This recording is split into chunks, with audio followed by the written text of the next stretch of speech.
And your host this week, it's Kalen. What's up, man? What up? Can they see us while we're waiting? No. Or no? Oh, No. you ask this Can they see us now? every single week. Every single week, you're like, can they see us? And it's like, no, bruh.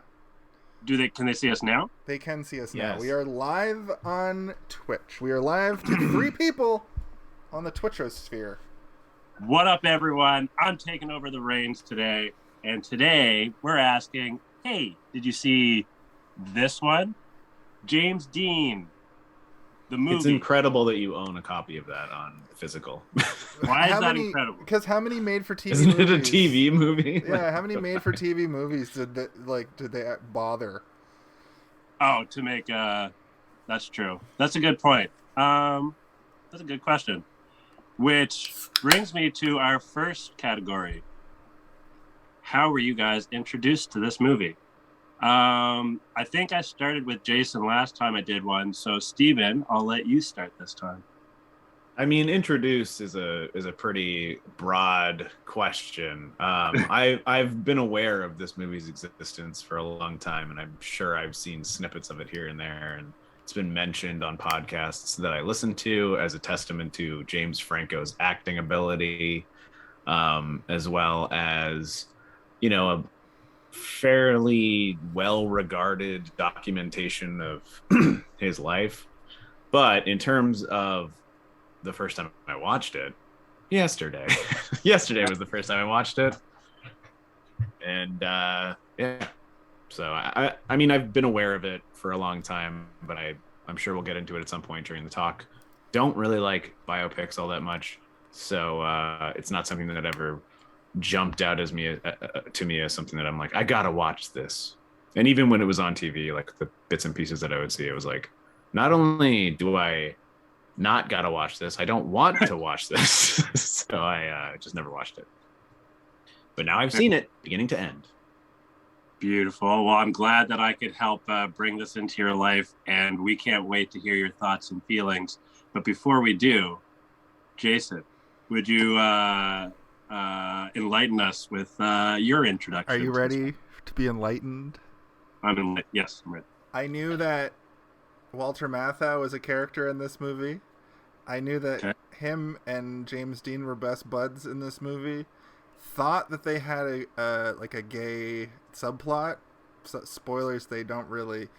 And I've seen that scene where they're at the cattle call. That scene I have seen. And this movie actually taught me. Sorry, Jason. You said Walter Matthau. It wasn't the other one. I think you mean Martin Landau. Martin Landau, not Walter Matthau. Walter Matthau is one of the grumpy old men. I know. That's, okay, sorry, Martin Landau.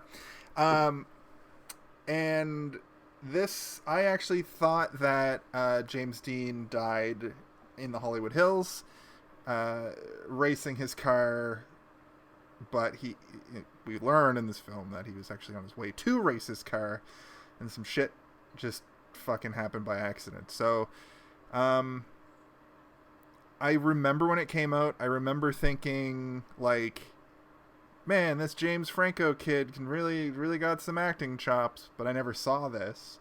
Always thought it was in theaters, but it turns out it was a TV movie, allegedly. And that's pretty much my long storied history with this movie. I watched it today, and it's one of the first. I was saying to you guys, it's one of the first movies we've done where I couldn't put it down. Like, I just wanted. I was excited to read that. Like, sometimes I'll watch a movie and it's not bad, but I'm just like, I gotta watch this in chunks. You know what I mean? It's just the way that I consume media. I know you guys have your issues with that. You should watch him. Kalen's like, you should watch a movie in one sitting. And Steve's like, if you're doing it on your breaks, you can't retain all the knowledge. And I'm like, look, man, I'm a multitasker. I'm multifaceted at multitasking. It's not that I'm saying you can't maintain the knowledge, is that you can't maintain an emotional, like, movies are edited very specifically to make you feel emotions at specific points, and if you are cleansing that every 15 minutes, you're not getting the experience that they want you to experience. That's my That's point. fair, but something like Outland would be hard for me to sit down and watch the whole thing, start to finish. Okay, but Outland also kind of sucks. That's fine. Yes. I'm talking about movies that are meant to make you feel things at specific points. Like if you imagine you got up and took a shower every 15 minutes. I do. While watching a movie. I can't deal That's with kind of what you're washing your brain. I Anyway, can't deal with I don't mean to day-to-day interrupt. life, so I get up and shower. No, look, my point is, I'll get to my actual review of this movie. It's not going to be favorable as far as movies go, but as far as TV movies go, it doesn't get much better than this, honestly. It was television, and I love television. I feel like that's no excuse.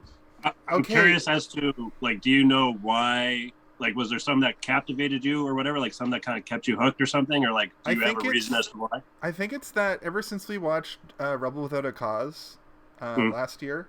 Steve, you weren't here for that, but I think we should do another James Dean movie. Okay. This makes more sense to me. I'm like, why the fuck are we watching a James Dean biopic when we've never watched a James Dean movie? It's tied. It's tied to the old. Hey, did you see this one? A little bit. Makes more sense now. It was one of mine and Kaylin's like favorite pre-Steve episodes. Like we talked about.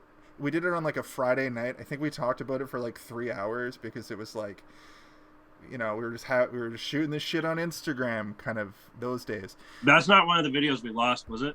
I don't think so. It's. I think I've got that. Cool. I think it might be on my. I think it was on my. It's on your Instagram. personal. Yeah. If it's lost to the sands of time, then whatever. Maybe we just do Rebel Without a Cause again. But I would like to watch that one with the scene.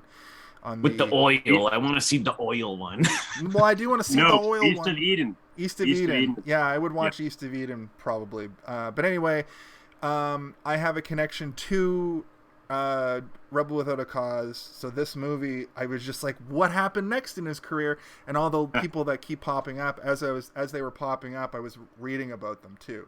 So I was like reading about his history, and that's part of my review of this movie and my critique of this particular thing, which we'll get into. So, back to you, Cage. The Cage. Well, thank you. Rage in the Cage. So, I was trying to remember the timeline of how all of these movies kind of came into my life. I know that this movie specifically was a random HMV find. Like I would like I've mentioned before, like I would just every once in a while go to HMV and a cover stands out and it's like, ooh, let me check that out or whatever, based on the, either the actor or in this case, like James Dean has like a mythos around him that I was, familiar with. I'm pretty sure this was the springboard though. I saw this first and I was like, oh, okay, I got to see these other movies. And then I got Rebel, East, and Giant. But this would have been probably around a little more than 10 years ago, like probably BP days, and around BP days, or shortly after BP Boston days. Pizza 15 years ago. I think I left there like 10 years ago, though. Oh, yes, you stayed there for quite a while after, right? Yeah. That's right, so Steve. A little bit of our personal life history, which I know. How long did you guys work there for? And how many long times were you not there 3 for? 3 years or 4 years. It was a fun time. We had a solid crew at one point. It's true. Yeah, I know. You've mentioned it 1,000 times while we're talking about movies on this podcast. We used to party real hard. The bars in Halifax I don't give a fuck. Talk about James Dean. The bars don't close in Halifax till like 3:30. We go to Pizza It's because Corner, our hours last longer. Cars. I went to a wedding on the bars. weekend. You guys want to hear about that? It was a great wedding. All my friends were there who you've never You look met. really cute in the pictures that you sent. You look cute in them. Thank you. You look good. You and Danny looked a smoke show, as I now say. Yeah, you look good. I heard you killed it. Oh yeah, my speech. I ruled. Shut up, Steve. I don't want to hear about your speeches. Oh, I went up there and all the other speeches were family members, and all of them were like, "We can't wait for babies. Oh, babies, babies." So I went up and I had my glass and I was banging it with a fork. No, a spoon. I didn't even grab a knife. Belligerently. And I was banging it and I was like, "Babies, babies, babies." And then I stopped and I said, "Just kidding, only if you want to." Nobody can force you to have a baby. So I gave a little pushback. But yeah. Anyway. James Dean. I think some states in the States would. Man. Good looking guy. What's not to like? And James Franco, I think, did a very good job in the role. I'm not too sure how much I would say he looks hotter version of James Dean in this movie. They're like, let's cast cast someone who looks vaguely like him, but weird. hotter. I think the one of the things that he has going for him is that he's a weird person as well. Has like different kind of that was the casting choice 100% because Freaks and Geeks showed him to be basically James Dean in that era, and if somebody was like, James Dean biopic, let's do it. But put it on. I looked it up and it was on TNT. That explains the shoddy workmanship on the production of this thing. I think the production is fine, to be honest. It looks like a TV show. It looks like a TV show. It's all. Did your guys? That's all I'm saying. I've got more to say about that. Full screen? Mine was full screen. I watched it on. Right. Maybe Jason watched like a weird version of it. No, I watched it on YouTube. His had like the TNT in the corner, and that's why he kept thinking it was like. No, he was like, "Oh god!" No. It did. I feel like I'm watching this on TV. It had subtitles that I think were I didn't know what language it was. It was on YouTube. It was in 480p. But every TV show was in 480p Jason. in 2001. What? The fuck? What? It sounds You like watched it in 480p and you're saying that it looks like shit. I'm like, oh, that's why it looks like. No, mine was like a nice 1080p quality. It looked great. It's filmed on film. It's not filmed digitally. It looks good. Well, no, it was but it's still. I mean the people who are in it. I mean, like the production value, the sets. It looked like a Hallmark movie at best. A little bit higher shots of like the I've streets seen and Hallmark all the movies. era appropriate cars and the costumes are great. I don't know, like it. Yeah, You're very like, limited. bragging Like, on something that I'm like, that like, was actually the good part of the movie. There were never for me. more than like 2 or 3 era appropriate cars. There's like parts where there's like hundreds of people in the street. When Mr. Warner's fucking Rolls Royce rolls up, you know that they paid for it because they hold a shot on this car for like so long as it pulls up. Good 2-3 seconds or something. But that's also like it's meant to like escalate his character as a person who's like flamboyant and over the top and inflated on his own self, which is then seconds later underlined when he's about to put his sneakers on his shoes on like the dash. And he's like, that'll cost me $2,000, and then he takes his shoes off and does that, the which sock. was one of my favorite scenes in the movie. Sock. Yeah, I don't know. I did notice that since I assume Mr. Warner is of the Warner Brothers, and then I was like, I gotta look up to see if Warner Brothers owns the rights to the estate of James Dean, so he can get Rebel Without a Cause and multiverses. But no, there's some law that they passed in Hollywood that's like, you want James Dean to be like, just like beating up Bugs Bunny, like exactly. It's perfect. I'm a rebel without a cause. That would be the Imagine perfect. I had That one. How red coat. focused I'd be. That movie was in fucking black and white, but that red coat is so iconic, in my opinion. Rebel was color.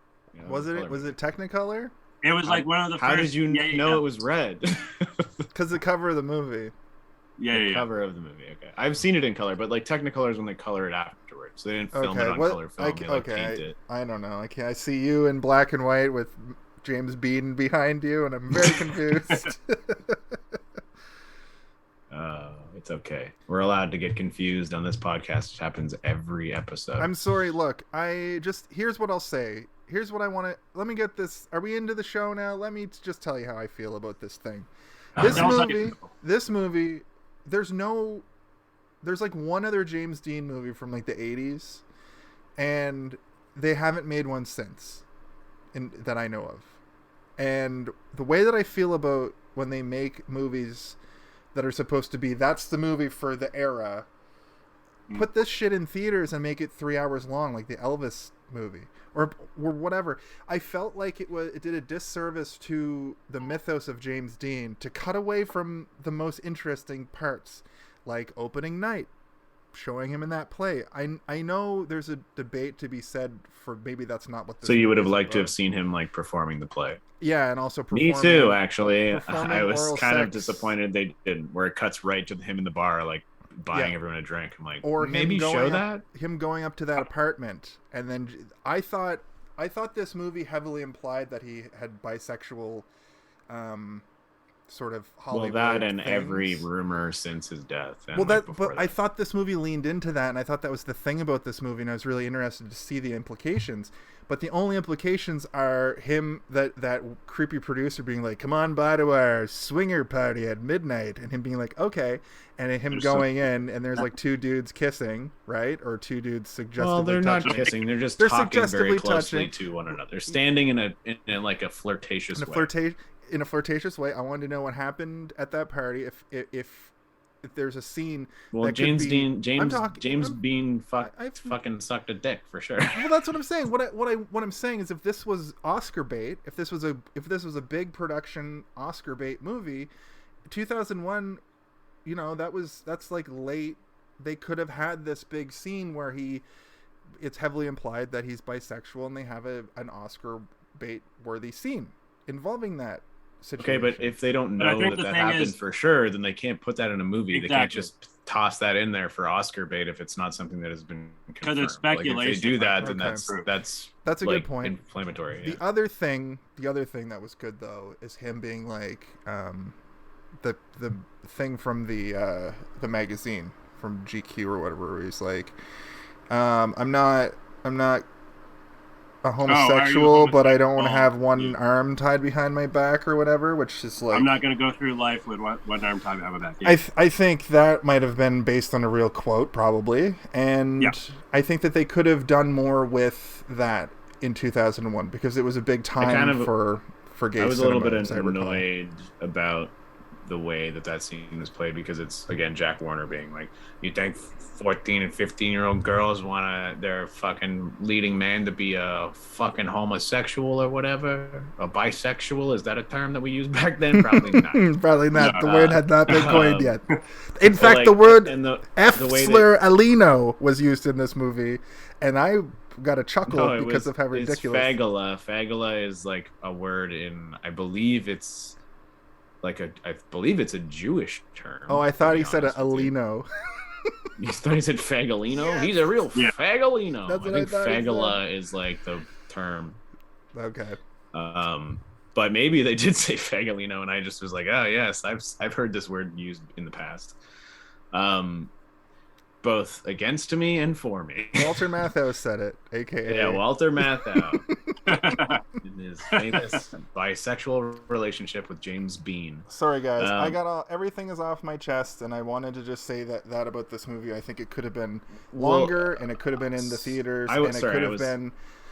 I think to finish my point, I think this should have been more of a cultural, more of a cultural milestone, and not just some shit on the same network as Burn Notice and WWE. I just wanted to respond to that scene that you were just talking about with the newspaper, or not the newspaper, it was like GQ or some shit. Yeah. One of those.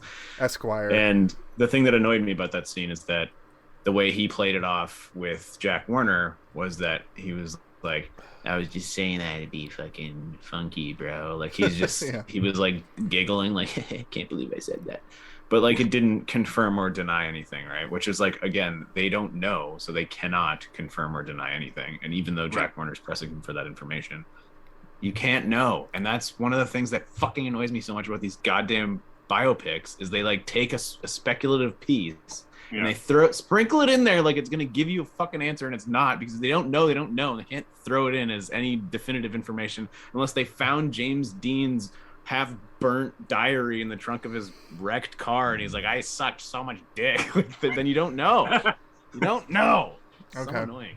Anyway, that's maybe okay. Then to go back to what I'm saying, like maybe that's why they've never made a definitive James Dean big budget movie, because they don't have enough information. It's all based on like other people's autobiographies.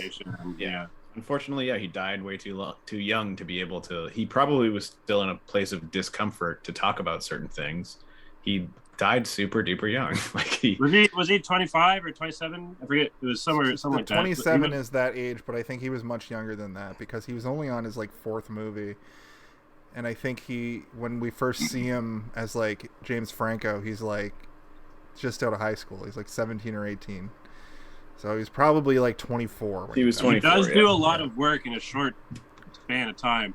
To your comment about the play, I also would have liked to see it. I'm assuming that they probably don't have any recordings of it, which maybe kind of like, I'm sure they know what the play was about, so they could have probably done something. But I think the fact that they don't have any kind of footage is maybe kind of what led to. No, but they don't have any footage of him like threatening that director with the knife and being like, I guess that's fair. Yeah. I'm a good actor. He's like very convincing. Also, like that moment probably was not exactly how that happened. That's what I'm saying. Like, that was probably written in a biography about him, or it was probably written in somebody else's autobiography. That's what I'm saying. Like they could have taken some liberties and made a longer movie and put it in theaters. And even without the gay stuff, even with the heavily implied bisexuality, they could have just made it tug at your heartstrings and made a lot of movies that are nominated aren't the best movies, and I think that biopics are Oscar bait to begin with. But I just think it did a disservice to make this more about James Franco than about James Dean. They wanted to do we have this up-and-comer who's very similar. He's a weirdo actor who's very good at what he does. He kind of looks like James Dean. Let's strike while the iron's hot and he's young. Instead of maybe taking some more care. I think that, not to say this movie is careless, I think they didn't take the proper care for how iconic James Dean is and how... Man, I love Rebel Without a Cause, dude. That movie... I'm so happy to hear that. It stuck with me for a very long time. He's such a weird... He's like a prototype method actor. I think we talked about that in the episode, too. Like, I think so, yeah. I thought you were gonna say meth actor, and I was he's like, a methamphetamine right. actor. He did the first meth ever and used that to be a psychopath on screen.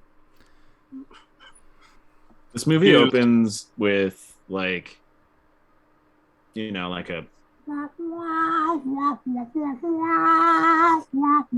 you're like, all right, sad I mood. fucking get it. Your annoyance. And then it's like all the credits are coming up, and it's like an old timey set getting ready. And every single actor that comes up has an "as" underneath their name. Like every single one. Like usually they just put the names up and then you figure it out as you go. But every single actor that came up had an "as this, as that." Yeah. And I was like, oh, okay, because we're supposed to know who all these fucking people are. And like you do, you're like, I think I know who that is. I do know who that is. For sure I know who that is. I know who that is. I know who that is. I don't know who the fuck that is. And I found that annoying. So it's like, okay. Fuck. It was this movie is for old people. Extremely like old people are like, people. oh my god, the people that Judy Garland's in this. The people that this is for are all dead now, for sure. Hey, yeah, I think it was for me. I think that this movie would probably be very popular amongst my parents. Parents were probably like, well, this is a good movie. I'll show it to my kids, and so my kids, my parents would be very familiar with all this shit. Because when I was a kid, my mom was like pushing Mary Poppins and Sound of Music and stuff on me all the time. Nice. But that didn't come out when she was like in her teen years. That came out like just before she was born. Yeah. So it's it's a thing where like the Goonies or Ghostbusters for me, like Ghostbusters was made before I was born, but I would most definitely show that to my kids. I was born and I'm super duper familiar with Dan Aykroyd and all the Ghostbusters and like all of the movies around that era. Star Wars came out a decade before. I mean, that's a little different because Ghostbusters is also still around. I'm trying to think of one now that I'm like, what did they not make a Lego sequel? Karate Kid, but there's four there's a TV show. There's 4 seasons and it's rehashed. No, they literally have brought spoiled. back every single character from the movies. Oh, man, yeah, basically like a reboot, but in TV form. But then they have stand-in characters. Like there's a very prominent black character who kind of has the same story as even like the reboot, and then there's like multiple next Karate Kid girl characters, which was all the rage in the mid 90s. So you get everything. I can't think of anything that hasn't been like rebooted from the 80s in a similar way. Yeah, and they very rarely will reboot something from James Dean's era, and usually when they do, it's not a huge there's no like musical score that everyone's like, oh my god, No. he's back. You know, like when you hear like doo doo doo doo doo doo, you're like, oh, it's the Ghostbusters, they've returned. But like you're not gonna hear it and be like, oh my god, is this Giant? Is this a remake of Giant? You know what a remake of Giant is There Will Be Blood, and it's so good. There Will Be Blood is one of the best movies I've ever seen in the history of film. I agree. PTA is the man. It's a movie that we cannot watch on this podcast because it's too high above our brains No, to be and how- able to like talk about it properly. How would I take notes for a fucking 2.5 hour like movie that's jam packed with shit? Like, it's not just a movie you watch; it's a movie you watch multiple times and pick up new stuff. And it's not. Oh, yeah. You have to have It's a also a movie that you podcast. discuss around a fire for like 6 hours. You don't talk about it on a podcast for an hour and a half. It's for people who have a Paul Thomas Anderson podcast, who do Sure, multiple yeah. episodes about There Will Be Yeah. Blood. You know. So now we're going to talk about this specific character. We're gonna for talk this about whole Act episode. 1. Yeah. Oh man, that might be a good month. We're only going to talk about Eli for this whole episode. I would hate that. I would. In this hate doing episode, a we're going month. to talk only about drainage. Let's do one. Drainage. Let's do a year where every month is one movie, and we just do 12 movies and really just pick it apart. One of my most favorite podcasts started that way, where they would do 10 episodes of one movie, and they would just every week do the same movie, and they would discuss a different aspect of that movie every week. That's crazy. It'd be Yeah. kind of cool for the movies that can afford that type of conversation. And I won't I'm even not tell sure you if the afford movie is the we right did. word I'm looking for. No, but- it's the Blank Check podcast. I talk about it all the time. It's my favorite podcast, and they discussed episode 1, 2, and 3 for 30 episodes, 10 episodes each, leading up into The Force Awakens, and then and then now they've become a legitimate podcast that has like real guests like Patton Oswalt and Paul F. Tompkins, and you know they're good now. When they started, his name not is so much. Tall F. Pumpkins. Oh, Tall F. Pumpkins. I'm sorry, Paul. Tall. Tall Paul. There's Tall. Sorry, Tall. I don't think I would be. I don't think I'm not stupid, but I don't think I'm smart enough to talk about film that way. I think that we could all talk about it competently, but we would have to have a very strict regiment, and we would have to talk about specific aspects and not get sidetracked and be like, have you ever thought about abandoning your child? We just talk about it. I've abandoned my on boy. that- Have you ever I've thought abandoned about my being boy. finished? Yeah, I'm finished. So just to quickly get it out of the way, I want to do this episode a little bit differently than previous episodes. It's like Movie backwards to starts off- forwards. Or Movie ends with a car crash. so it doesn't start off with him as a kid, but we get the shot of that movie that he's working on, and then it goes back to him as a kid and basically wanting his father's approval, and then we jump ahead to him trying to get into movies or Broadway and acting, etc. And then we go I through think that opening scene is pretty important. Like, as a setup for a movie, it's quite important. And a setup for who if you never knew who James Dean was, that pretty much encapsulates his acting style. But it also shows that like it makes him seem mysterious in a very clunky and obvious way. That's like even the people on set don't fucking get who this guy is, right? Like, he's working on this movie with this actor who is, world renowned, famous actor, and he's like, he's trying to embarrass me out there, and like James is just like, I'm just trying to like the money and stuff. You're like, oh my god, this is so weird. But he kind of looks like his brother. I was Franco thinking, yeah. kinda looks like, in that scene, kind of looks like Dave. Franco. He looks like because Dave. they blonded his hair. His hair is blonde, and he's younger. also like the age that Dave Franco stopped aging at in this Yeah. movie. when he was bit by a vampire. He was bit by a twink. Yeah, And he's got twink. forever twink syndrome. But I think it also shows his I'm not sure if rebelliousness is kind of the word, but I don't believe you that said, shit for a second. I don't believe that he went in there and told I just fuck off, and then went out and he's like, he needs to fucking hate me. I'm like, fuck, they added this. And This then is starts not a playing thing the that he would flute. do. Yeah. They could have confirmed that with what's his name, The fuck? Kazan. They might have been able to confirm that with Kazan. True. How? He was probably long dead. before they made this movie. No, but like maybe Kazan already confirmed it through some other. Everybody in Hollywood is a fucking liar, and he probably realized that James Dean was like super hot and like charismatic enough to act, so he told that story to be like, he's a brilliant actor.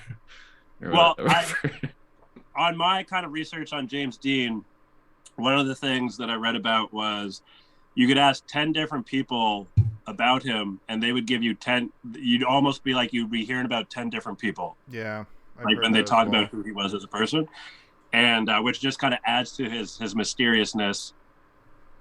Elia Kazan died in 2003, so he was still alive. He was still alive. So he when could this have movie confirmed came some out. of this. Well, how old was he, and did he have a deteriorative disease of the brain? 94. It was 2001. Yeah. So he's probably like, yeah, James Dean was the best. He's so hot. He's still alive. I talk to him all the time.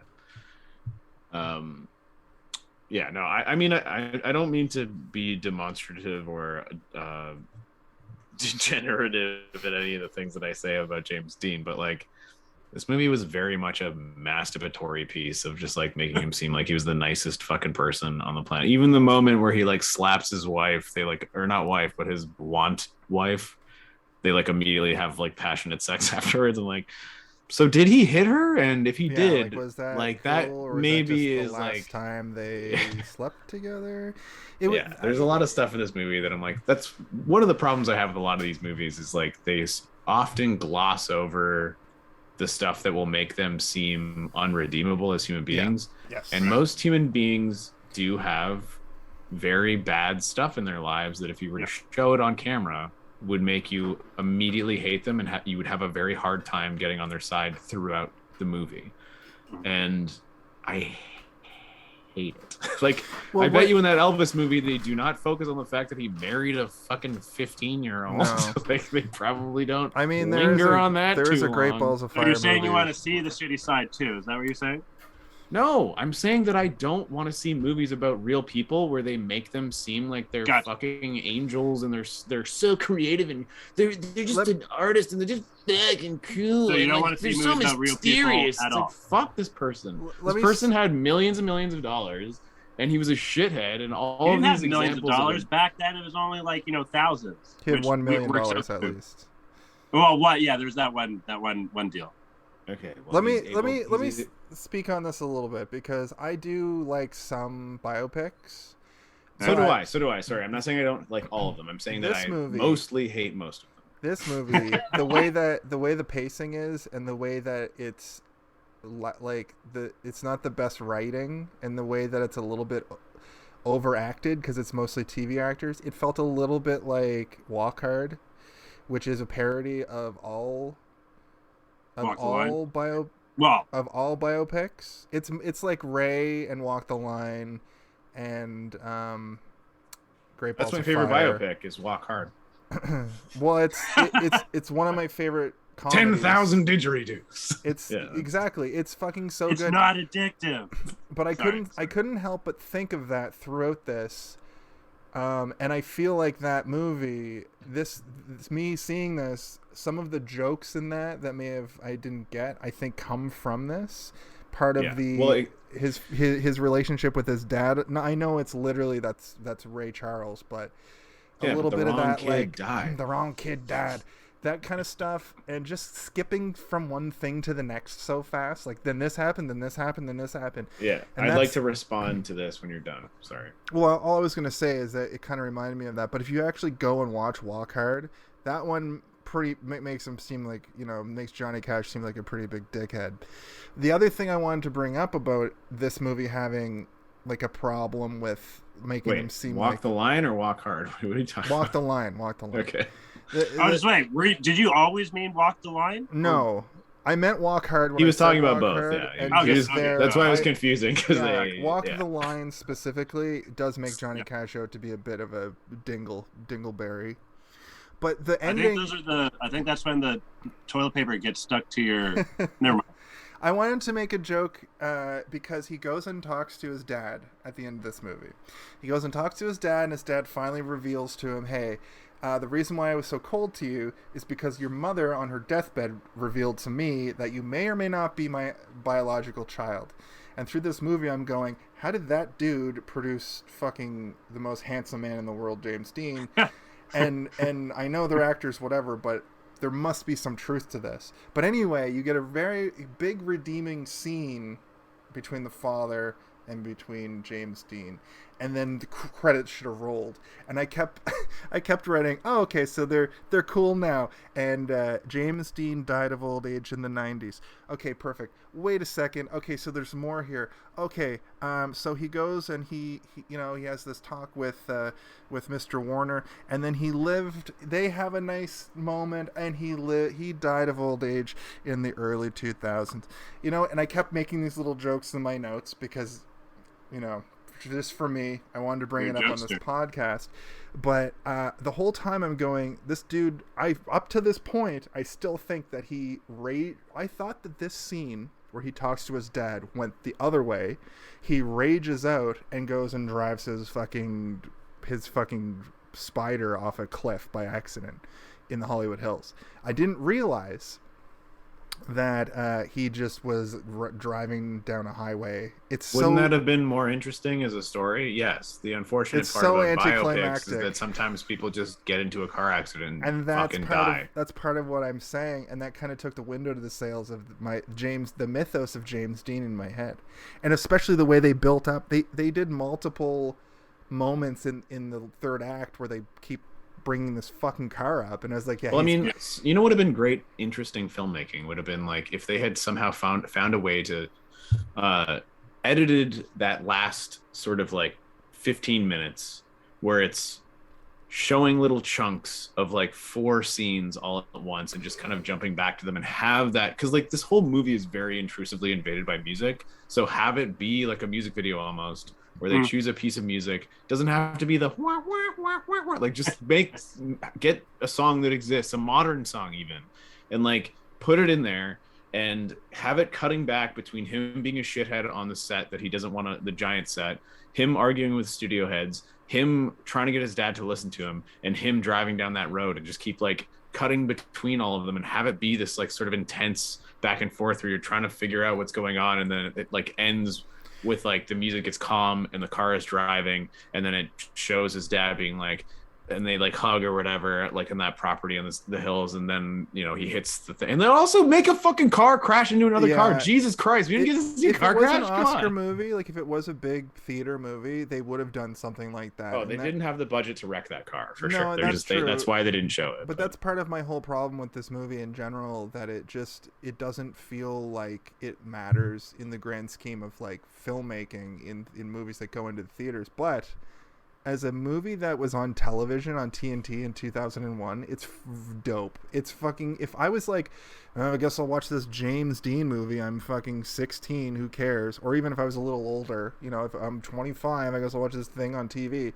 would have blown my hair back. And I'm 37 and a fan of James Dean, and I was a fan of certain elements of this movie insofar as comparing them to made-for-television film, I guess is my point. I also was upset with the movie because I didn't know the story of him, like his father maybe being like him being an illegitimate son. Like I didn't really know that.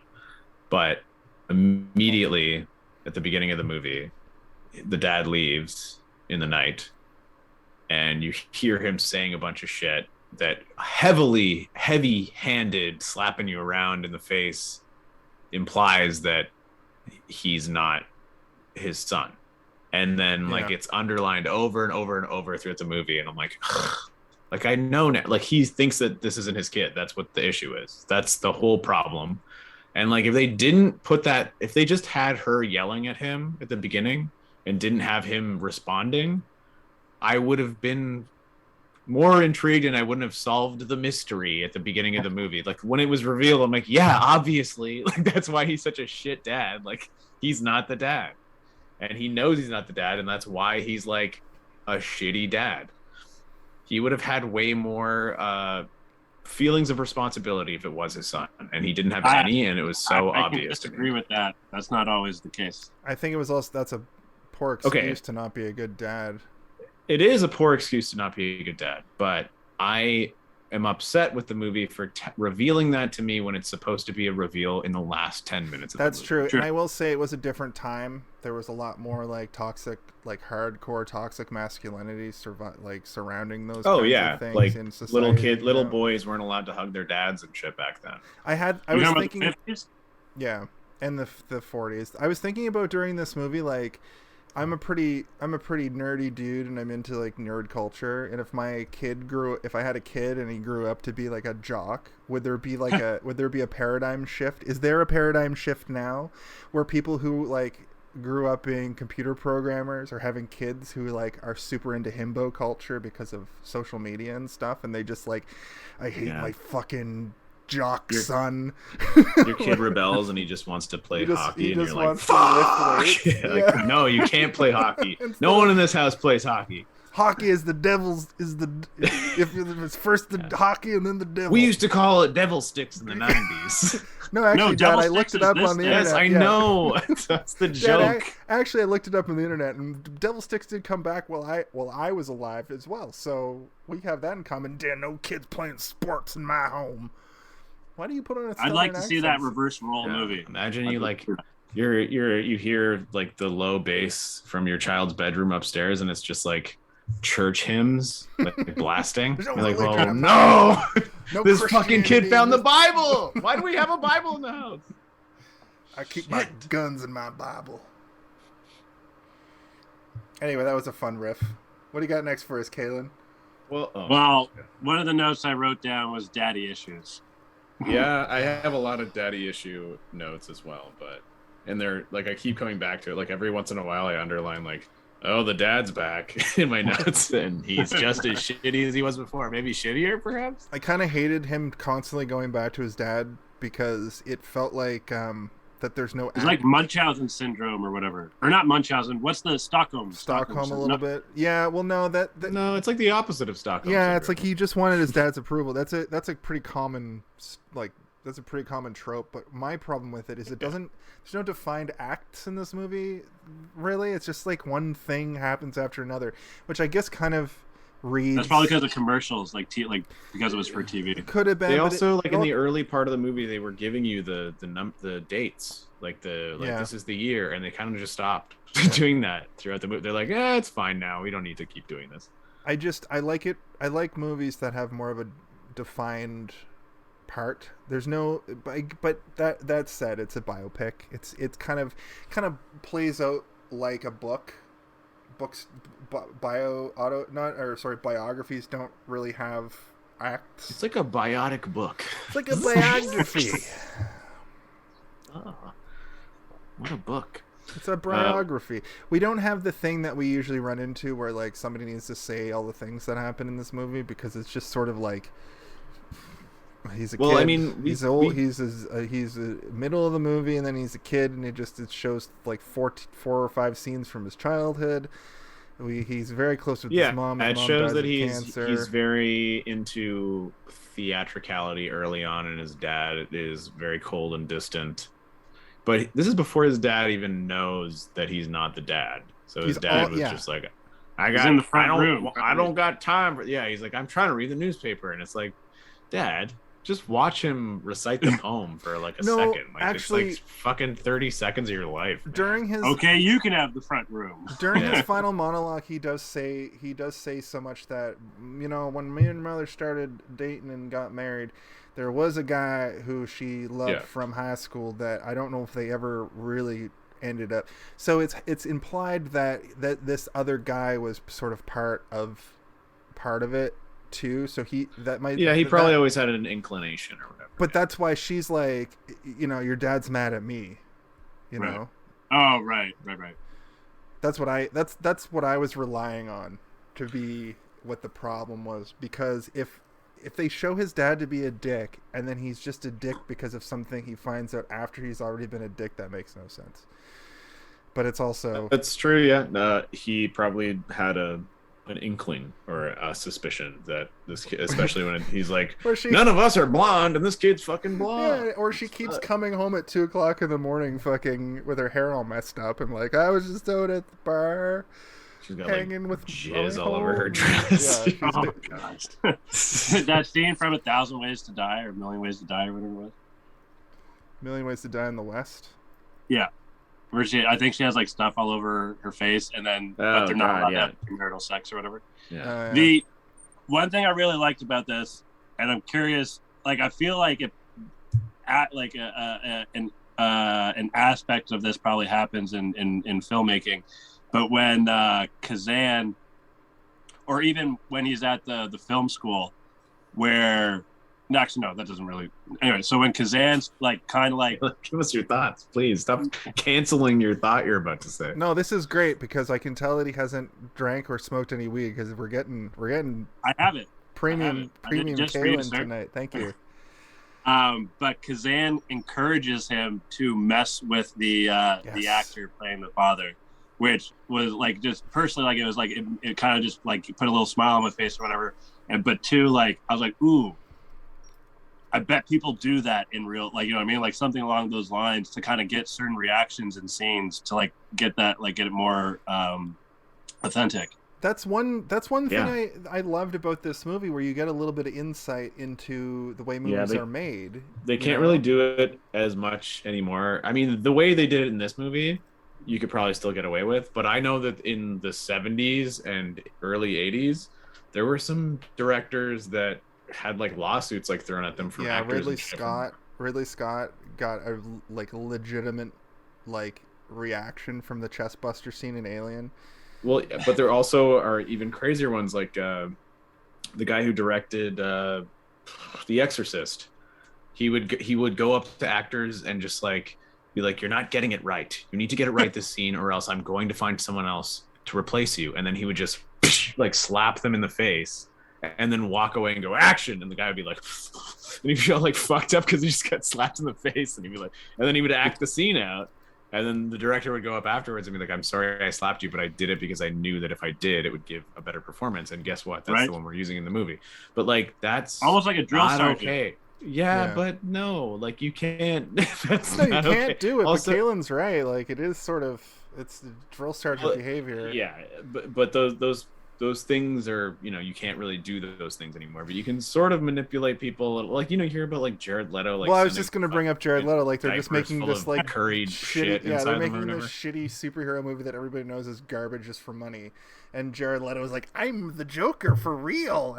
Here's a used condom and a bat head." Like, fuck you, dude. Like nobody cares about your version of the Joker, and everybody's mad at you now. I made you a chess set of all mouse skulls. Yeah, like. Covered in hot sauce. What's your problem, bro? And then he's like, he was good in The Little Things. The Little Things looks pretty good, and I'm sure that Jared Leto is good at a lot of little things, but he's really bad at a lot of big things, right? Like he is, you know, he's Oscar nominated. If not, has he won an Oscar? He's Oscar nominated. I don't think so. Listen, Jared Leto in the next couple of years is going to be the most canceled man on planet Earth. All of the 13-year-old girls he probably bangs constantly. That's hearsay. Don't sue me. I shouldn't say things like that live on. I said probably, and also all of the real world accounts that I've heard of people who've met him in real life. And he's like, not favorable. I'll touch you. They've all said that his brother is very nice, but his brother is like his weird handler. Oh, Terry Leto. Yeah, it's me, Torrid Leto. Torrid Leto. He should be called Torrid Leto. Anyway, yeah, let's not talk about him. No, fuck. Unless he's in a movie we review, which he's not in this. Yeah, because we're doing Morpheus next week. Morbius. Speaking of canceled individuals, I do want to sort of apologize to the people that we are doing a James Franco movie, but this movie, he's not canceled. He just did some inappropriate shit that like.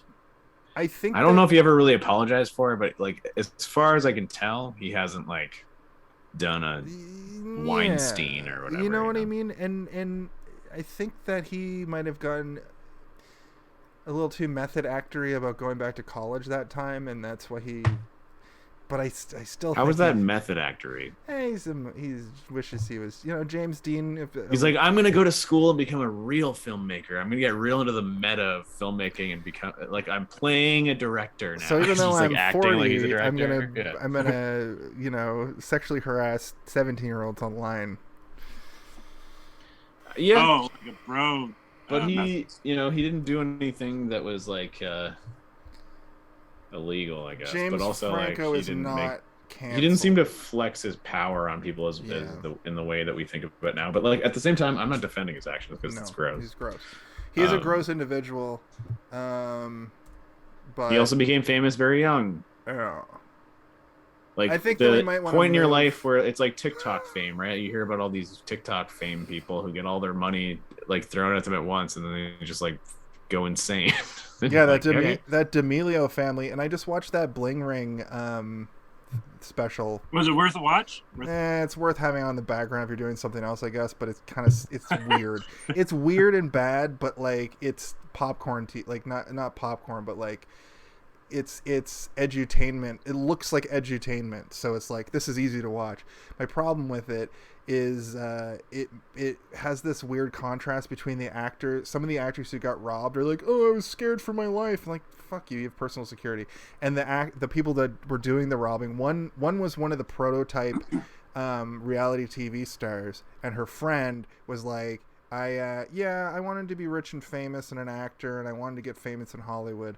But the second they put the pressure on me, I flipped and sold everybody out. And the third person in the Bling Ring, their friend Rachel, she was like, I am not going on this show and talking about it. So clearly there's more to it. It was kind of gross. But what I will say is that there is a very certain type of fame that started from this era. And this Rachel person and Paris Hilton and the Kardashians, and it just kind of snowballs from there. That was that early 2000s. Early 2000s, and now you get to the D'Amelio family is a recent one because Charli D'Amelio and I think her sister like just got TikTok famous, and that's exactly what Steve's talking about. They just throw millions and millions and millions of dollars at you all at once, and you fucking implode. It happened to child stars in the 80s as well. You know what I mean? Like, it's just. You might even argue that it happened to James Dean, the biopic that we're talking about right now, because he got really famous really fast and had lots of money really quickly. And he bought a fucking Spider or whatever that race car is called. It was a cool, man. That thing looked like a spaceship. It weighed 1,000 pounds, which means anything that it like bumped into slightly, the whole thing would just accordion. Yeah. And the car that it went up against was a fucking like modern at the time Ford, which was probably actually had like it was made of swords.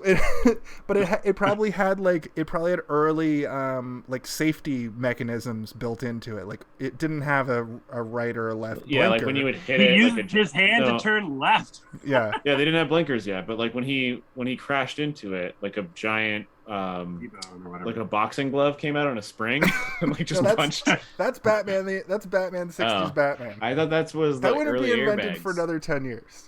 Like a bunch of them came out at all angles and just punched everything invented by Lucius Fox. Yeah. Who probably wasn't even invented yet. That sounds more like a Joker invention. Like boing, like a bunch of. Anyway. That's true, but it's Wayne Tech. It's Wayne Tech technology that was stolen from Wayne Tech.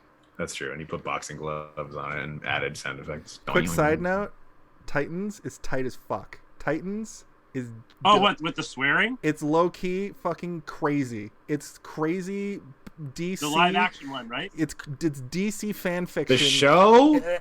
They're doing this to all the DC fans. It's good. That show sucks. That show's terrible. Oh, it's not good. But it's better than Gotham, in my opinion. That's the show where Batman comes down and he thrashes ass. Yeah, he thrashes ass. I haven't gotten to that yet, but Jason Todd was just introduced in like episode 5. And I'm like, that's what this is. They're just then you already saw the thrashes ass part, and it flowed right over you like a semen river of bullshit. Was that in episode 1? I don't Or is know. that I the don't Jason... remember. Oh, you know what it is? It's probably the next scene where Jason Todd and Dick Grayson are in a car together. Yes, it Jason is. Todd... It is in that scene. Because Jason they're in a Todd... car together. Yes, they are. Because Jason Todd is like, Batman rules, dude. Batman's cool with me coming and talk to you and like learning about like Robin. Then you come down Robin and you just too. like talk shit to them, and then Batman comes down and he starts thrashing ass. Perfect. And I'm like, I'm excited. what? It's not good. Who says that? It's That's not too good. weird. It's not a good show. It's very easy to like not pay attention. Like I could be on my phone while it's on, kind of thing. But when they do little things like Jason Todd just rolls up to fucking Dick Grayson, who's like over it. He's like, I'm over all of this. I'm just a detective now. And Jason Todd's like, hey, I'm the new Robin. I'm like, they're jerking me off. DC's jerking me off. It's wild to me that you love this show, but you hate the Aquaman movie. I don't hate the Aquaman movie. Oh, there was a movie that you said you hated that I. The Aquaman movie is like the only good fucking DC. Oh, was it movie. the Zyder cut? Oh, it's the Zyder cut. I don't like any of the Justice League, the original or the Snyder cut. I think it's Zack Snyder jerking himself off. Anyway, sorry, James Dean. Yeah. How did you guys think back to a movie about about jerking off people who think they're watching art, but it's actually just a bunch of fucking bullshit. Yeah, okay. Sorry, Caitlin, what'd you say? Do you think it'd be hard to get clay out of your ears when you listen to your dad having sex with your stepmom? Yeah, I hated that scene too. That was gross. I don't know what the point of that was. I don't think there's any point to it. Actually, you're right. That was like a filler. Yeah. It kind of reminded me of Forrest Gump a little bit.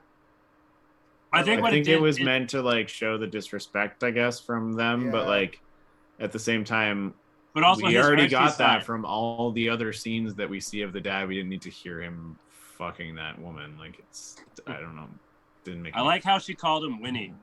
It's like very kind of like effeminate nickname kind of. Well, isn't that his name? What's his name? Winton or something. Winton? Yeah. Not Winfrey? Hello, no, my it's name Winton. is Winton. I'm the Winton man. AKA Winnie for short. With a Winton play. Well, at the beginning, I heard the mom's calling him Win, and I was like, no, geez. Winnie. I'm pretty sure she calls him Winnie. I'm talking about the very beginning when she's like, "Don't leave me, Win. Don't leave me." I'm not talking about the sex scene because the sex scene was gross. It was just like, yeah, and you're like, "Oh, Winnie." Winnie, put it in my boom boom hole. Boom boom hole. I don't like that so much. Oh, I got a question. I don't like boom boom hole at all. Actually, I canceled this podcast because of boom boom hole. I hated that a lot. Well, I don't know what hole that is. You decide. It's clearly like a new hole in the perineum. Yeah. What's like sailing apparel called?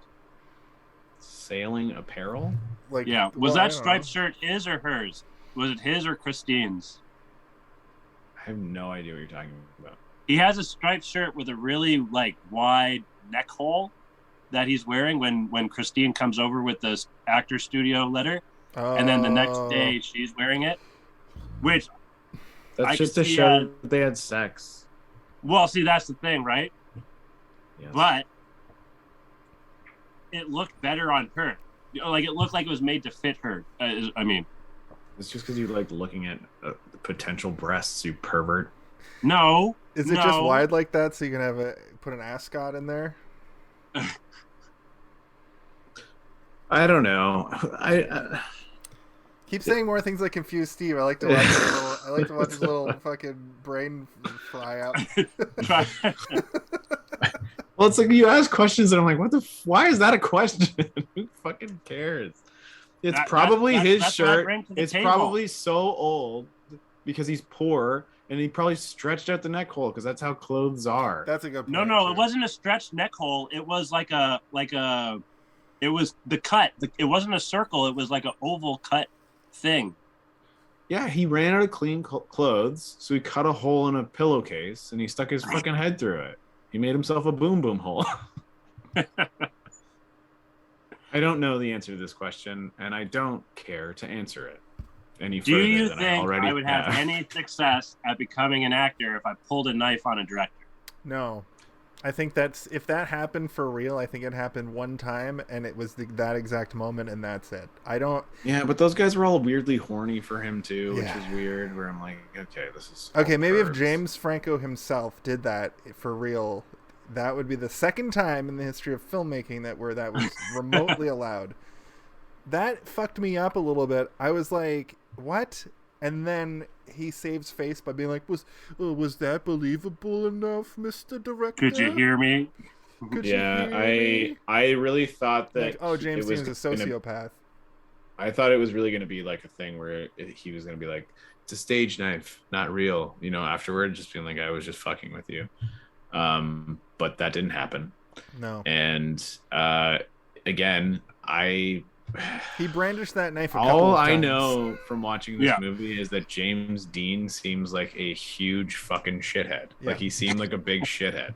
Well, I think the next... That was one of his personas for sure. I think the next version of that is sort of a Robert Downey Jr. in the early 90s being just like hard to work with, constantly wasted on drugs, but still being this like amazing actor. Unfortunately, fortunately, he did have a resurgence. We did get to see some great acting in like movies like Kiss Kiss Bang Bang and Waking Life and stuff. And then he is Tony Scanner Darkly, sorry. But and then we got to have him for a decade as Tony Stark, the perfect Tony Stark. Perfect, yeah, perfect, yeah. Which is insane, and I'm glad that Robert Downey Jr. was able to turn things around. Now Rob Lowe, he was a similar actor who had a resurgence recently, but everybody forgets that he's banged children on videotape. Everybody sort of was like, "Yeah, that's fine. We'll have not children, I mean, but underage people. There's sex tape with him and." Underage people. That's real and happened. I guarantee. Like I was hard pressed to look up the people that James Dean was having sex with in this movie. Well, I was like, I'm probably gonna find out that these people were all probably fucking teenagers as well. And like that's just like the no. I think they were mostly like reality. producer stuff, wasn't it? Well, I think he had like a thing with Brando. East of Eden, the East of Eden thing. Judy Gardner. Oh yeah, she was where the guys go, she's Natalie Wood. Natalie Wood. She's chiseled out of fine granite. And then he's like, that was 17. that's pretty cringe. But I'm like, cringe when the producer said that, or whoever it was. The he's just one-eyed like man. It off. Yeah. The guy with an eye patch. You mean? Yeah. Yes. No way. This guy's a creep. This is gonna be the greatest tale ever told in Hollywood about teenagers. As soon as he said that, I was like, it was the first teen movie. That's like got to count for something. That's true. Yeah. And does it have to count for something? Rebel Without a Cause is a great film. Yeah. Came out in the year of our Lord 1955 and had Natalie Wood in it, not Judy Gardner. I wrote down here, we get it. It's tragic. He's a tragic genius. Now someone please shut the trumpet up. I didn't even notice this trumpet. I feel like it keeps you up at night. It's annoying, man. It's trying to set a sad tone. You know the scene where he goes back to his dad's house to talk to him, and then the stepmom comes out and she's like, "Hello, James. Your father's gone away for a while, but he can't talk to you now." The whole time during that entire interaction, there's a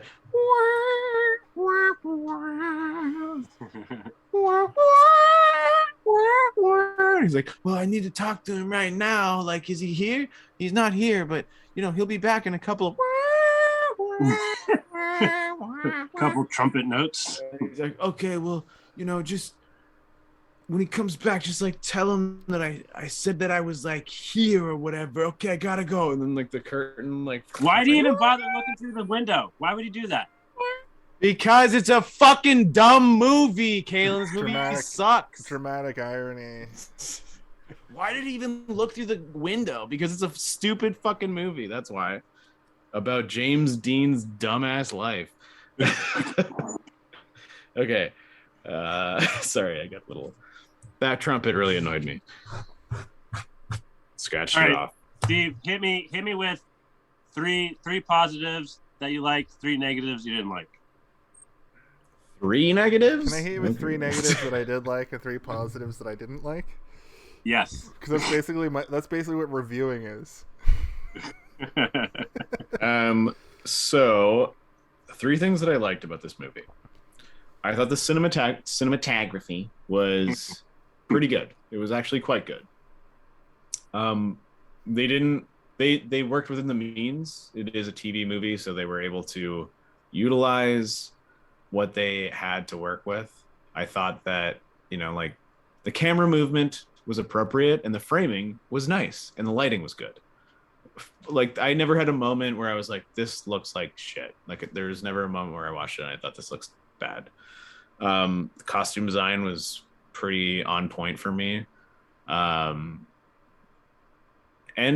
the acting was fine. Like I didn't have an issue with any of the acting except for James Franco's introduction where he's in silhouette and he's coming in and he's like walking like fucking like his interpretation of like how James Igor Dean almost walks. Which I'm like, James Dean did not walk like that in real life. He walks like that in his movies. Some of his movements were pretty. Yeah, that's a fucking movie, Jason. He's not walking around like that in real goddamn life. Like, you think he just walked around like every picture I've ever Igor seen from Dean Frankenstein all the time? No. Yeah, he's posing for pictures. Like that's how he walks around. And if he walks around like that, people will be like, "You need to wear a back brace." My eyes are too close together. His eyes were pretty close together. They were very close together, considering his face was giant. I thought the music was shit. The music was terrible. It was overpowering, overbearing, and it sometimes was just like trampling all over a scene that would have benefited from absolutely no music whatsoever. I thought the editing was poor. It was poor editing. They could have edited this in a much more interesting way. And I think that James Franco's performance in particular, I think that everybody else was doing a fine job for what they were doing, but I think that his was like, when he was having to be in the James Dean mode, he was like super fucking caricaturized. It's like a cartoon character. When he was just acting normally in like little moments where he's interacting with somebody in a very normal and like not even normal, but just like in a genuine way, it seemed fine. Yeah. But when he's like doing the James Dean thing, I'm like, he's like it's just fucking bad. It was bad. It wasn't good.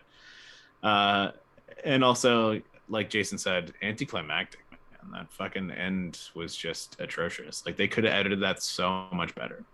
It could have been like a tension ramp to the point that it's just like you hear the car crash, it goes black, and the fucking credits roll.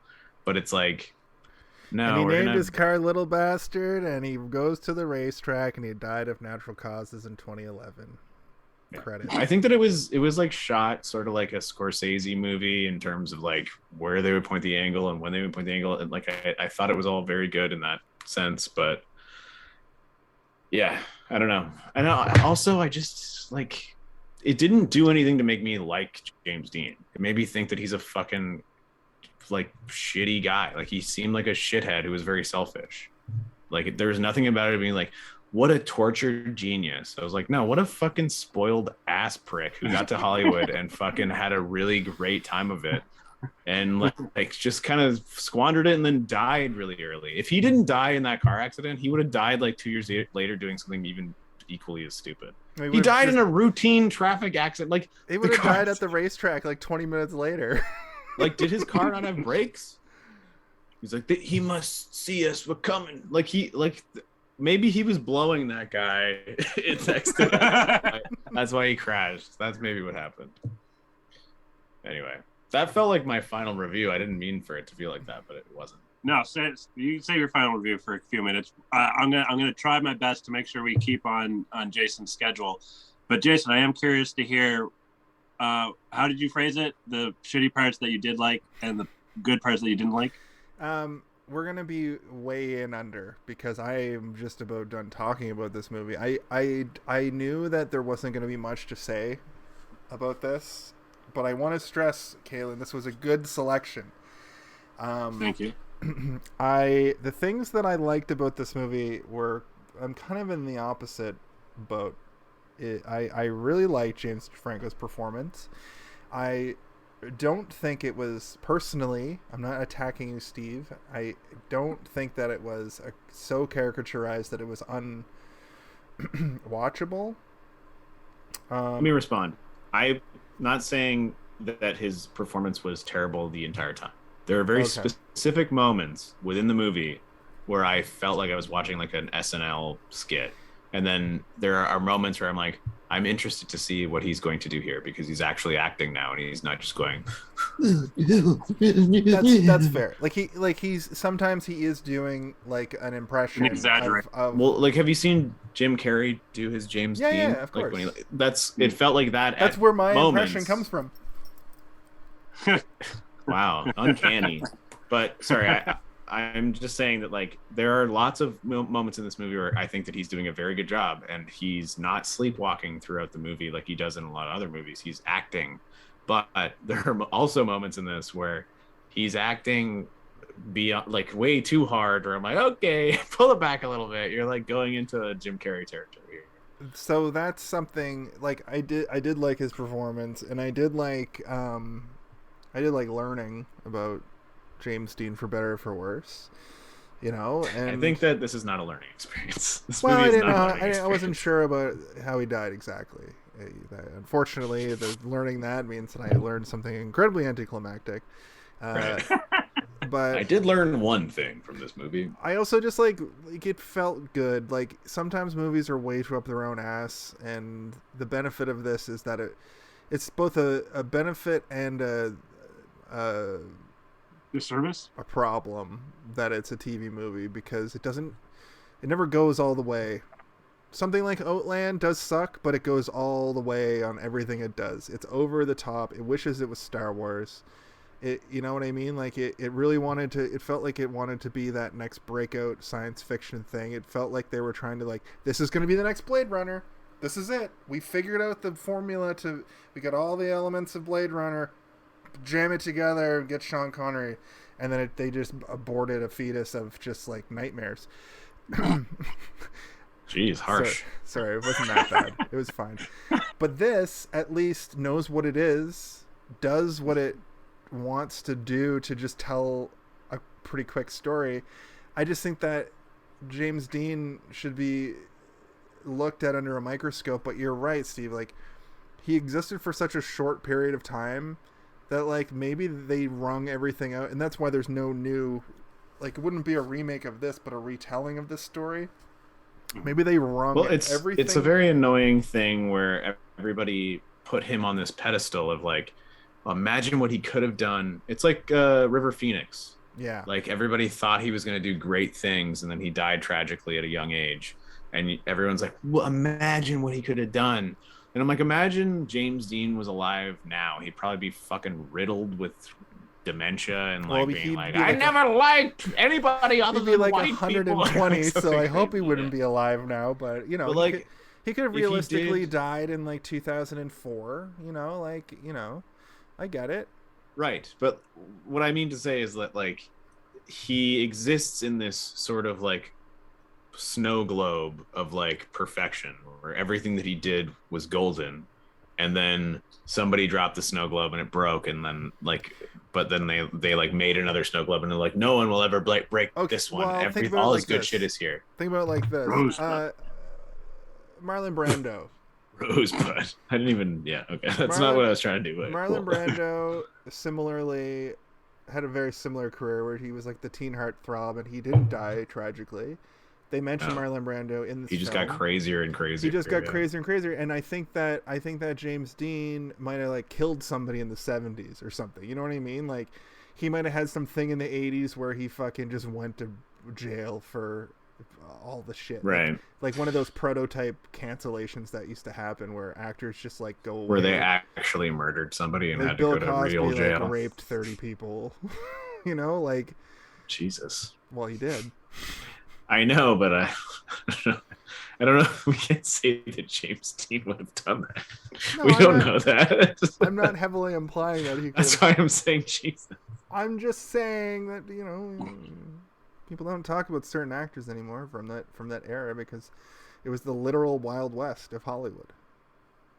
In the West, and it was wild, and there were no cowboys, but there were some cowboys, but the cowboys mostly just ate pudding. But doesn't it also kind of suck that like they threw that part in the movie where he went to that like penthouse with those like a room full of gay men it's and all just I went in wanted there, to know about. and we don't know what happened in there because that nobody knows what happened in there, and like we're all like he probably fucked around with somebody, right? Did some skiing, maybe a handy, or maybe he didn't though. Maybe he just sat down and talked to these guys. Maybe he was just good company. Could have been. Yeah, maybe he just went in there and talked for like 3 hours and then went home and then got a role the next day. I don't know, but like Hollywood maybe they just loved him. Hollywood was pretty secretly gay and still is, and well, not so much still is. Well, I mean, even still, like Hollywood in the 50s. Why is it so like anti-gay if it's so heavily gay? It's because they're putting forth a persona for straight people. That's what Hollywood is trying to do. Yeah, gotcha. They're finally now realizing like, oh, lots of people are gay and okay with being gay. So like now most people are gay. Let's just make gay characters be part of all this. Sexuality is a spectrum, and that spectrum is very even like wide. 15 years ago, they were still like I watched Paul today, and they were still dropping really offensive terms in that movie, and I was like, gee whiz, this isn't even that long ago. Yeah. I watched the last 45 minutes of the 40-Year-Old Virgin. We've talked about not wanting to rewatch that, and it even had some stuff in it that I was like, not even like homophobia, just like, what are you talking about? That's not really a joke we make anymore. It was edgy back then. It was on the cusp of people being like, oh, that's offensive, but whatever. But there are gay people now, so just not be super gay about it. Anyway, honestly, I think I've covered all the points I wanted to make about this movie, man. And I know that it's, we're only just over an hour in. I still have a few notes. You like it. Oh, I love a short podcast. So, Steven, do you have any other points or notes that you'd like to address before we get to our final thoughts? I roll to childhood. Yes, trauma makes art. Blah, blah, blah. We get it. You had a bad childhood. Bad dads are always the issue and always will be. Men sucked back then and men suck now today. Why do they end every scene with him doing something fucking wacko? I get it. He's quirky and weird. We don't just every single scene have him doing something fucking whack. Like every single scene of this movie ends with him doing something whack. Like I'm just like, what the fuck? Or he just like, remember when he's like sitting there with Martin Landau and he gives him a cigarette and he's like, you want to go back to my place or whatever and we'll hang out? And he's like, yeah, sure. And then he'll just like, he's like tries to like throw something in his mouth and like just doesn't quite do it. And you're like, what the fuck? Or he'll just like when he's renting the flat with that guy and he's like jumps on the bed and then he jumps on the chair and like slides down and he's like lying on the ground. He's like, I'll take it. Or like he kisses the guy. Like it's always every scene is like ended with him doing something fucking insane. And I'm like, so was he just insane? I don't know. No one will ever know if he was just insane or if these are all just recounts of people saying like, yeah, he was a little bit weird. He did like this weird thing. So they just decided to end every single scene with him doing something weird. Didn't he play Tommy Wiseau in the fucking Disaster Piece movie? I'm so fed up with this world. So that's that.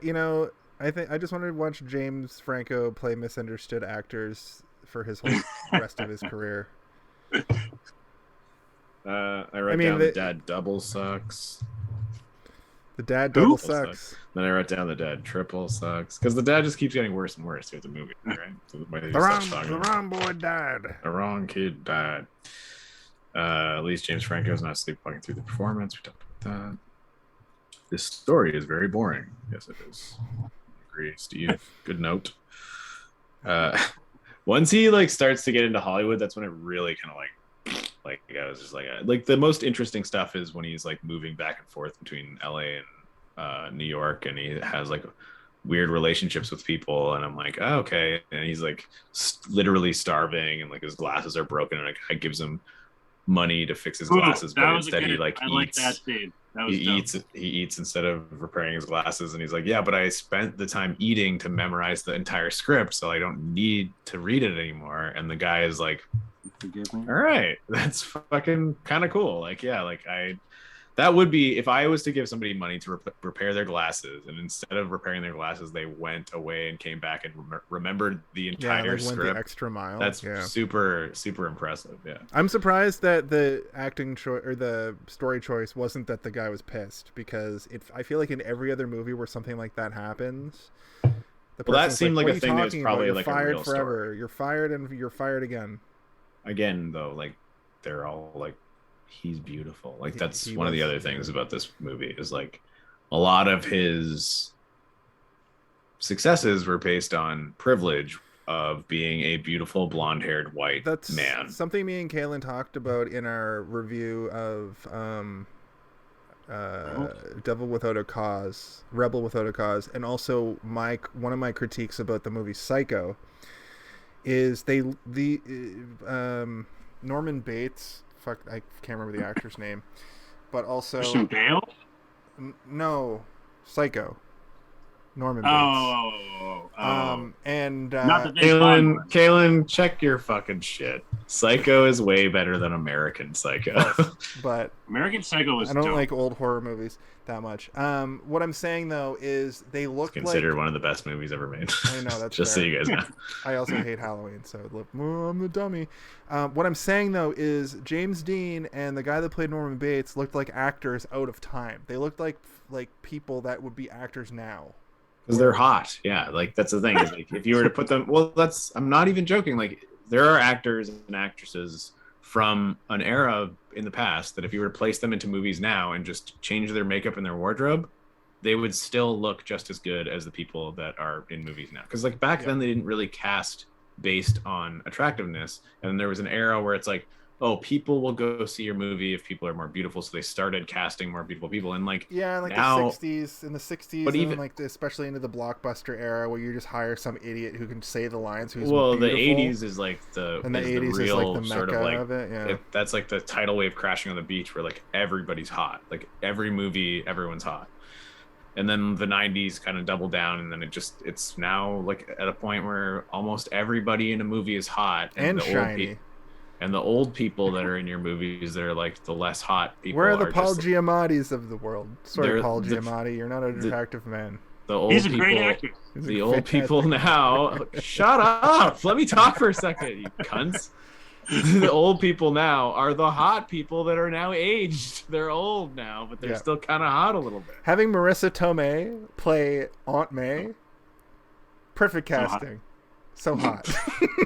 Perfect casting, he says. If you look at it, as he's reading a comic book where old like Aunt May looks like a fucking like a fucking Quaker. Also, how the hell is his aunt so old? Shouldn't she be about the same age as his mom? Doesn't matter. Kaylin, why do you care about that? This is what I bring to the table. Little things. It kind of seems like Aunt May was older than his mom. Yeah, well, as far as the comics and the cartoons when his aunt was like a grandmother. Kaylin, do you know when Spider-Man was originally written? The 60s? 64. Do you know how many 62. fucking siblings people's parents had at that time?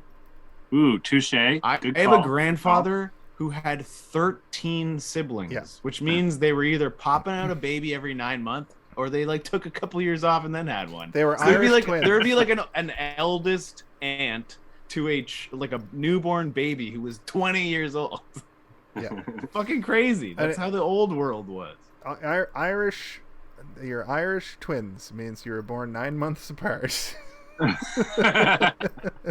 But also that's true. You could literally have like doesn't it have to be like 10 or 11 months at least or something? No, you can literally have a baby and then get pregnant the next day. Don't you have to wait like a month or something? I don't know. Maybe medically you have to, but biologically you don't. Biologically, if you get pregnant, you get pregnant, and that's that. You're fucking pregnant now.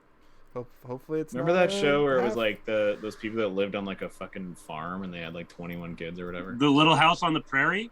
No, I'm talking about a reality show on TLC that was like on for a few years when I was in high school, where they were just like, we got a compound and we all have kids here and like, but The Octomom? Are you thinking of not the Sister Octomon. Wives? They had it was called like 19 and something- counting. Or something Oh something. and yes, someone. yeah, 19 and counting, and then it was like 20 and counting. Season 2, 20 Yeah. and counting. 21 and counting. I And the hate dad was that. like, oh, well, you're pregnant again. And the mom's like, yes, I am. I can't stop And I'm like, pushing babies out. what is happening here? Stop. I remember I saw the only episode of Sister Wives I think I ever saw was the law was coming down pretty hard on them. Like it was illegal for the sister to be to have multiple wives, and it was like the law's coming down on us pretty hard. You got to stay at your homestead, and then he's like, secretly, I got a new wife a brewing. She's only got 8 kids. Her name's Kate. These are different shows, and this Oh. Kate and Jake, Kate and Mate plus Nate. Kate, Nate plus 8. John and Kate John plus and Kate Nate. plus Nate. It's like a show about polygamy. That's on Showcase. That's a program on Showcase. So Anyway, it was more interesting when James Dean was poor, and then when he got rich, I was like, now his shitheadness is just him being kind of a dick. Like when he was poor, it was quirky and interesting. Counterpoint. And then as soon as he got money, I was like, ugh, this guy sucks now. Counterpoint. I love that. I love that shit. I love seeing new rich act like dickheads in movies. Like I don't like it in real life, but in That new money. the main character like got his comeuppance finally, and not the comeuppance where he gets killed, but the comeuppance where he fucking finally reaches his rainbow. I'm into it.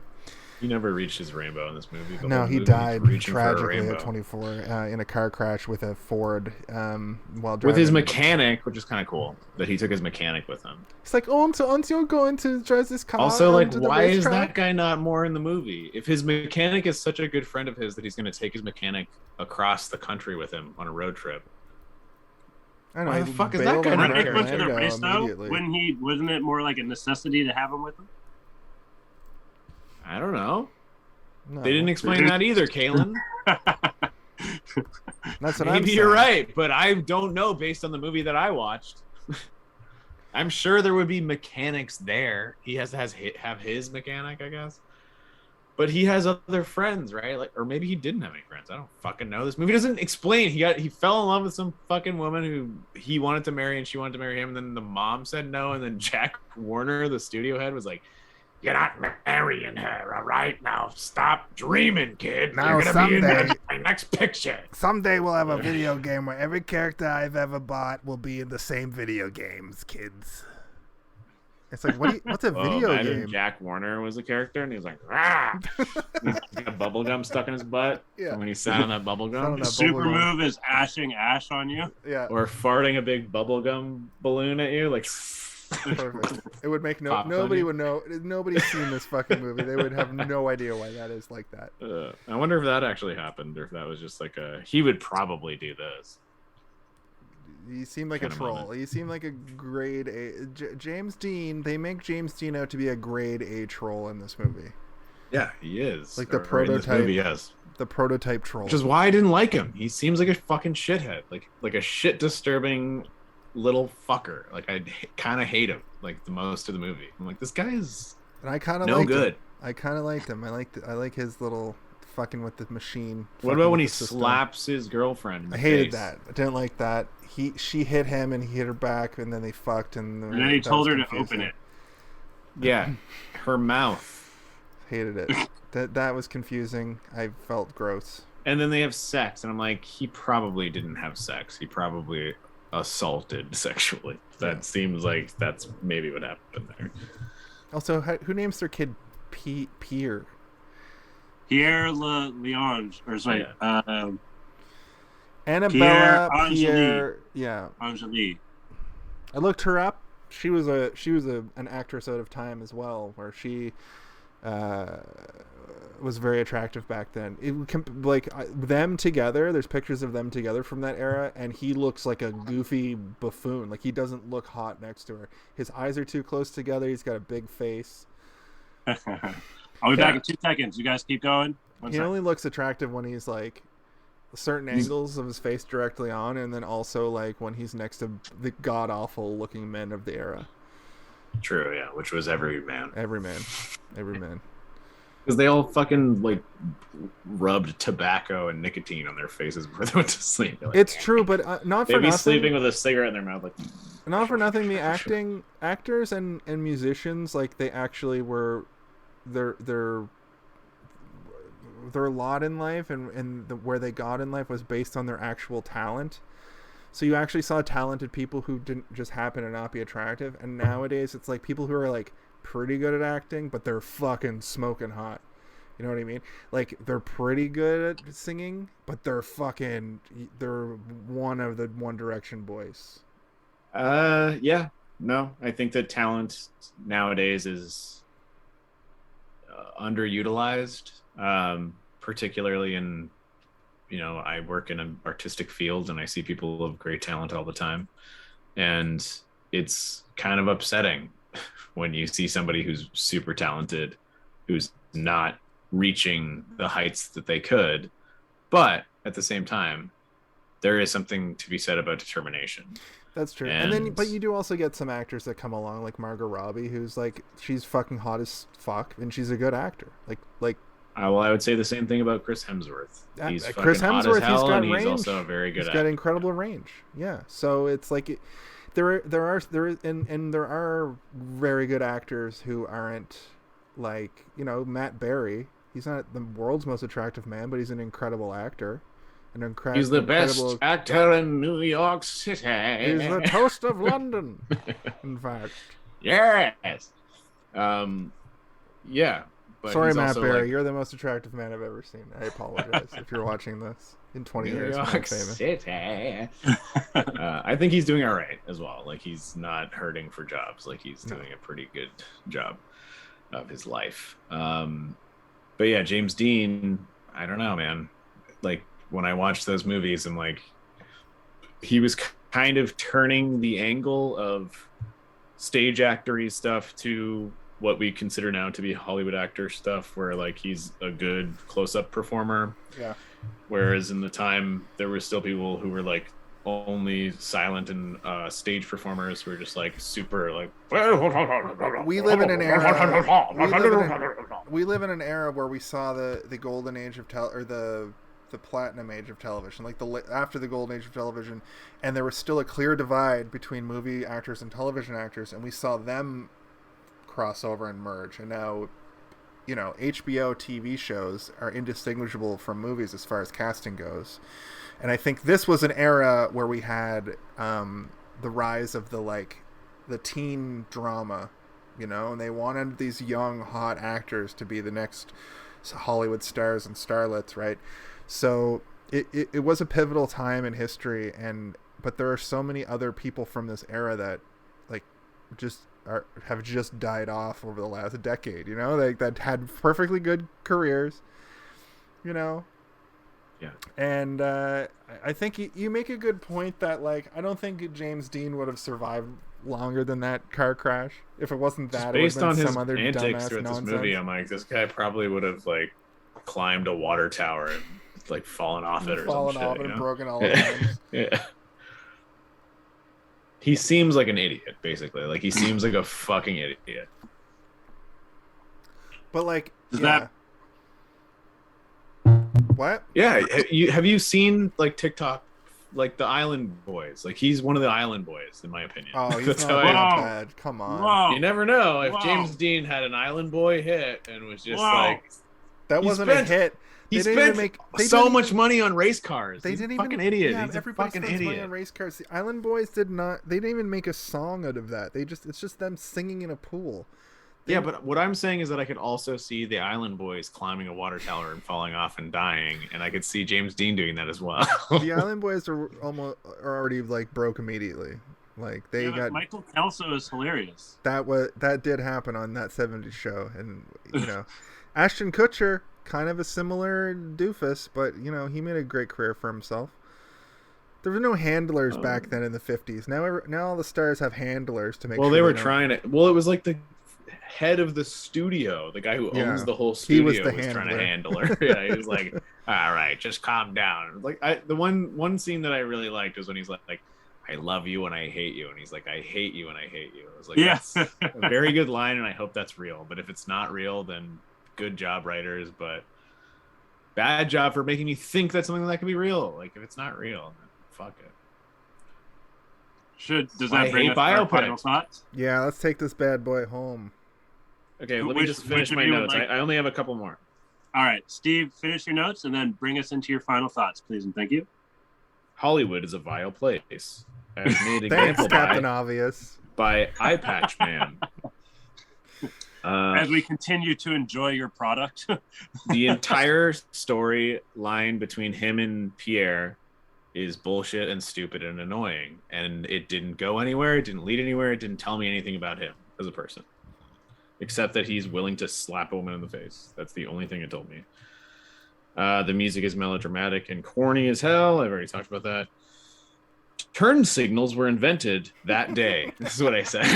It's funny because I'm a cyclist, and I used that turn signal to turn left. Like, I used that turn signal literally today to turn left. So, when are they going to add turn signnings to bicycles? I assume that James Dean died, and they're like, maybe we should have some sort of signal to make sure that other cars know when we're turning. And then after that, I wrote, that seemed like a pretty easy accident to avoid getting into. Yeah, just turn. Just slow, hit the brakes. Or hit the brakes, yeah. But anyway, I don't know if that's how it happened. Maybe no one was paying attention. Maybe blowjobs were happening. Maybe the guy turned suddenly. They were somehow Who blowing knows? each other while he was driving. They both were doing hand jobs, and they both had their heads back on the seat. I'm about to climax. Yeah. All right, those are all my notes. Well, lead us into your final thoughts. Me? Yep. All right. You asked for it. James Dean, he was born in 1931 and died in 1955 at the age of 24 years old. I'm sure that he would have went on to do several more movies where people milked his lemon-shaped head into a vat of film acid and smeared his weird-looking face all over the screen to good writing. But I don't know if this movie gave me the impression that he was an amazing actor. And I have seen all of James Dean's movies. I was made to watch them at some point in my life. And when I go back and watch a lot of these movies, it all seems very theatrical in terms of stage performance. And I think that he was changing it a little bit at that time because it was still, a mesh between old actors and new actors. And he was finding a way to bring it in on his face and like act with his face and act subtly and emotionally, which is great. And it is a supremely important part of film history, because imagine we were still watching movies to this day as though they were all just plays. We would be watching Iron Man and be like,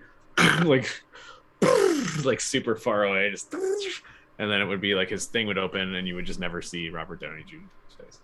But I don't particularly like biopics, which I've said before in this exact podcast, but I think that this one is an example of a particularly bad one. I think it checks off all of the boxes of... He didn't die from an overdose. No, but he died of stupidity, which is the same thing. Fucking stupidity. An overdose is dying of stupidity, and dying in a car crash is also stupidity to me.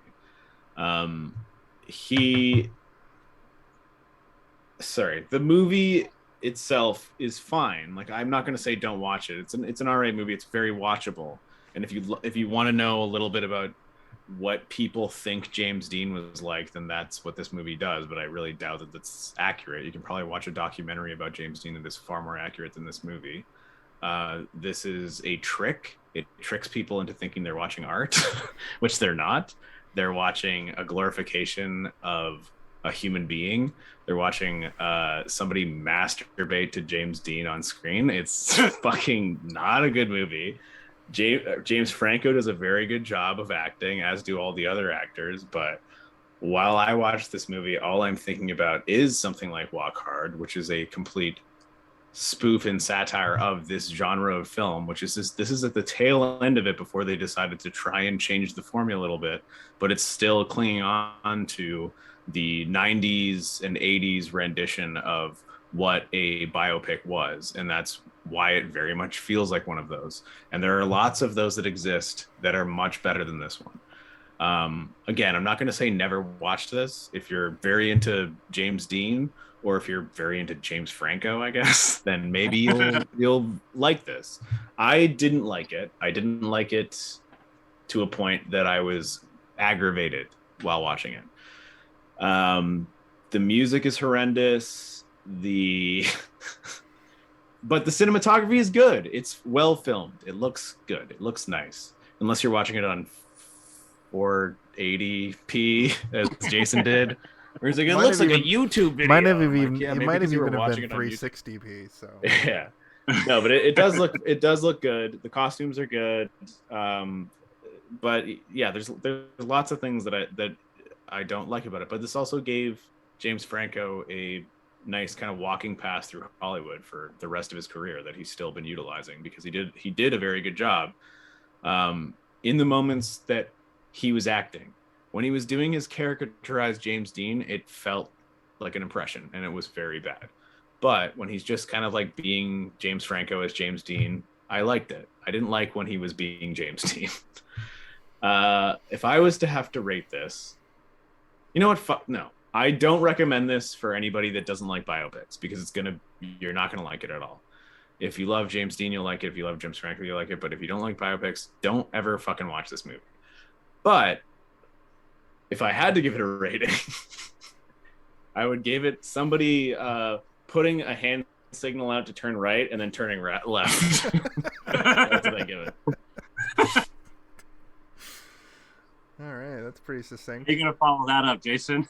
I mean, that was a pretty good final thought. Honestly, great TV movie, abysmal theatrical film. And I know that's not what it was, but like, I feel like they wanted it to be that. And it was a movie that I couldn't help but like, what's gonna happen next? Because everything just happens in an order. Like, it's one, like, there's no like jumping back and forth like ideas. It's like, this thing happened, and then this thing happened. You might have to remember something from before a couple of times, like his dad, like his relationship with his father. But honestly, it's just like, but those things are like stomped into your head. It had good pacing. You might have to remember. But that is sort of the problem, since this movie needed to be twice as long to really have any real impact. I know I hate long movies traditionally, but this is easily the best James Dean movie, and that isn't really saying much. I looked up, I was curious about like what else has been made about him, and I think there's, like I said, there's like one 80s movie about James Dean, and maybe it's better. Maybe we go track that down, but it doesn't have James Franco in it. They could have stuck some more budget on it, even for television. And they skip over a lot of like the in-between stuff that would have been interesting to see. Like I said, like some of the acting stuff would have been cool. Really want to know what happened in that apartment. Even if it wasn't like overtly like homophobic or overtly, not that I want to see homophobia, but like, even if it didn't, like, I just wanted to see what they were implying fully. But like you said, it kind of had to be based on something. Can I just say one thing that I forgot about during the entire movie, which is that I think that the director of the movie that kind of got him into it was also gay, and he was very comfortable with that guy, because there's that moment where he calls over Pierre, and then he's like, call over that Spartan over there. And he seems like more your type anyway, which like implied to me that the director was probably gay, and like he's just like friends with him or whatever. Well, everybody in Hollywood's gay, I presume, to some degree. Even back then, like, I think that was where it was a gay mecca, sort of. Performative nature. That people what's that show? What's that gay. show? That's the Ryan Hollywood? Murphy. I think it's called Hollywood. Yeah. Yeah, It's good. It's very like good. very, I like yeah. Ryan Murphy's like schlocky like writing. It's very consumable. But I digress. This movie was impossible to find for us. Kaylin owns it on DVD. I had to watch it on YouTube, and Steve managed to find it on a streaming site. But I've torrented most of the movies that aren't on streaming sites with great ease, and I couldn't find this. I found one that got to 46%, and it didn't have. I knew it was going to fail because it just didn't have the like ratio. Not that I've ever. I could only find it to rent on a non-Canadian website, and I was like, well, I can't watch this, I guess. Amazon Prime USA had it for like $10, and I wasn't gonna. I wasn't willing to go to that length. But that's because we found out while we were doing our prep for this movie that it was a TV movie and it disappeared from time because of that fact. As a TV movie, compared to some of the when I go to my dad's at Christmas time, we put like the Hallmark movies are just on because they're Christmas movies, and my dad's wife likes Christmas movies. So I've seen a lot of really bad dumb just because it's fun to just have it on. It's Christmas themed. We're sitting around. We're not really watching it anyway. And there's one called Hats Off to Ya. And I always think of Hats Off to Ya, and it's about this small town girl who has to deal with a big town guy who she runs a hat store, Christmas hat store. How the fuck does that sustain? And that had better cinematography than this movie, in my opinion. But I watched it in 480p, so who knows? I give this now movie... I suspect that Jason doesn't know what cinematography is after he said that. I absolutely do. But I do give this movie as a TV movie. I would give that movie like a 2.5 if this is a 4. This movie is a 4 as a TV movie. As as like a movie, it's like a 2, unfortunately. Or a 5. So I feel bad about giving it a low, because I enjoyed this movie, but it's objectively bad. And it's crazy that this is the only James Dean movie that really exists. And it's crazy that people talk about this movie all the time on the internet and stuff. It's a weird anomaly of a thing that was created, especially where it's one of James Franco's like first real things after, I think it goes Freaks and Geeks and then this on his IMDb, honestly. So, I think it's also because like you said, it's one of the only biopics about James Dean, and it's also starring James Franco, and it is the perfect role, casting. Yeah, and their names are James. It's also that's why it's perfect, but it's also the role that kind of elevated James Franco to the point that he was in Spider-Man like a year later. Yeah, like he with the same, he was up and coming, and he came, hair, and now he just can't stop coming. Because I was thinking about that the whole time I'm watching this movie. I'm like, he has the same fucking weird, like, it's not blonde, but it's like brown, but like shiny brown. It's like a golden kind of thing. Yeah, like golden hair. And he has that same hair in Spider-Man because they're trying to make him look like Harry Osborn. Anyway, that's it for me on this movie. Didn't Harry Osborn have like weird wave? They couldn't. Head? Yeah. Comics. Yeah. I don't know how they would have like ever done that. Black red thing. Yeah, I don't know how that was like a ginger with their hair like pulled back like to the point that it's slicked, but it's still like wavy. That's how I always kind of like look at that. That's interesting. Yeah. That's very interesting. Kaylin, why don't you take us home, buddy? Allow me to take us home. So before I do, as we were talking, I had this thought.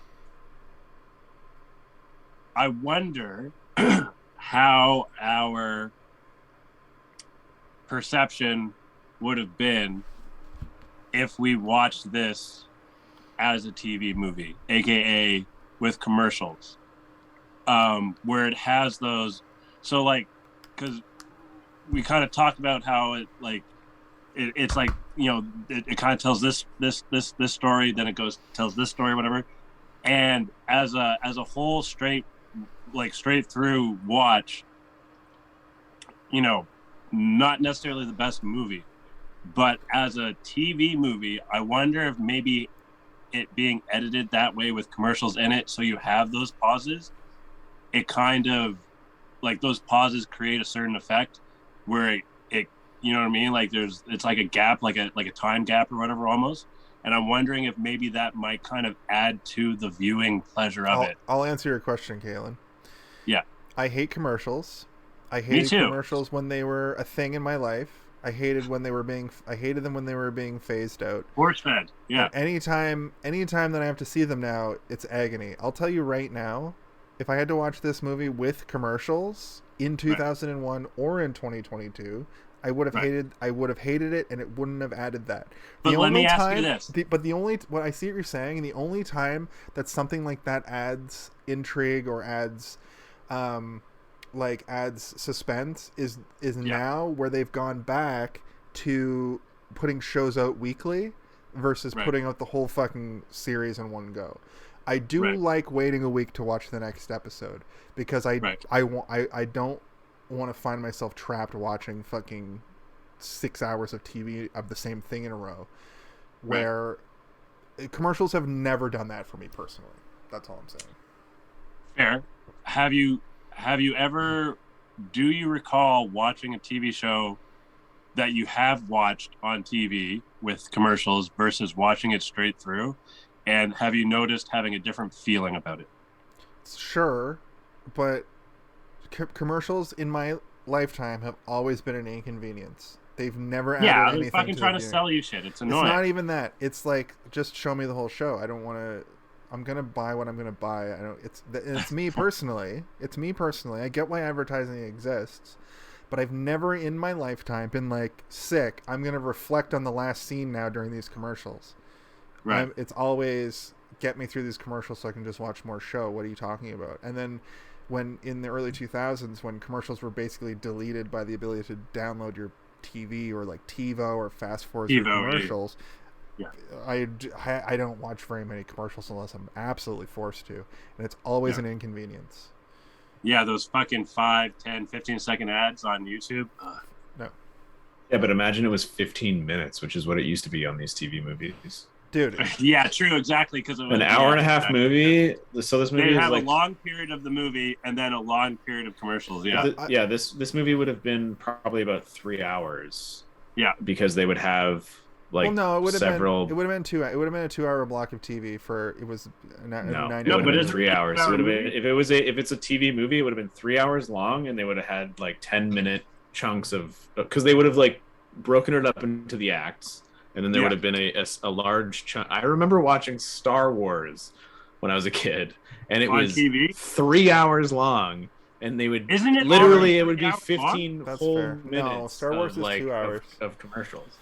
That's a 2-hour movie. I watch 3 hours. I watch pro wrestling a few times a week on network television, and I'll tell you right now that Monday Night Raw is a 3-hour television show. And because of commercials, and it's on a sports channel, so they show you like the sports updates, it can be as low as 2 hours and 20 minutes, which is insanity. It's not a movie, though. No. I know that. I get that, but I'm just saying. And that's old. Now they do things where they truncate scenes and the credits are sped up and like they can fit. Yeah. They fit it down, but I know what you mean. Like, I remember watching movies as a kid and taping them and having them taped, and they would be like 2.5 or 3 hours. Well, I remember getting like, when my dad got like the crazy cable or whatever, like when crazy cable became a thing, and you get the giant remote that where like there's like 1,000 buttons on it, but you only press 6 of them. And like it would give you the time lengths of shit. It'd be like Star Wars starting in 25 minutes, and then it would show how long it was. I'm like, Star Wars is not 3 hour, like why is it this long? And then you'd watch it, and then it would just be like literally 15-minute chunks where it was like they're giving you a moment to be like, go to the bathroom, go make some popcorn, if you need to talk to somebody, call them on the telephone. Okay. Yeah, that's understandable. Wild. But also the amount of time that would pass in between those commercials was not a regular TV amount. Like it wouldn't be like 10 minutes and then a commercial break. I think that I agree with you though, and disagree with you, where this was probably on prime time, and I think this would have been in a 2-hour time slot because it was 2001 and cable and satellite and truncated shit did exist, and I think this would have been in a 2-hour time slot. I do agree with you though, because on a Saturday afternoon in 1995 on like Global, they would put Star Wars in a 3-hour time slot. Absolutely. All right. Well, reasons. You know what? I'll yield. It's fine. Hey. I'm not saying I agree, but I'm not saying I disagree because I don't fucking know. I'm and agreeing you as know well, what? Neither do you. I do remember So it. let's get the fuck out. Yeah, this is a dumb conversation. It's not dumb. How All I'm long do you saying think is- all commercials I'm were in saying is 2001? I'm curious as to what this would have felt like if it was watched. This would have been on worse. TV with I me. would have stopped watching it. If I it was don't on think this TV and 90-minute I would have been like, the commercial would have come up and I would have found something else that you would have cared changed more the about. channel. That's Yeah. part of what I'm saying too. Yeah, but then you change back. It's You're prime like, time. Okay, I got a couple minutes. I'll go watch something and then come back. I was not interested enough in this movie while watching it as an adult that if I was a kid, I would have been like, I'll watch like a repeat of Survivor over watching this fucking bullshit I think if we were movie. 35 plus in 2001, this might have been an interesting movie because our history with film. Yeah, if I was 30 in 2001, I would have probably been very well versed in James Dean movies. But ugh, no. Anyway.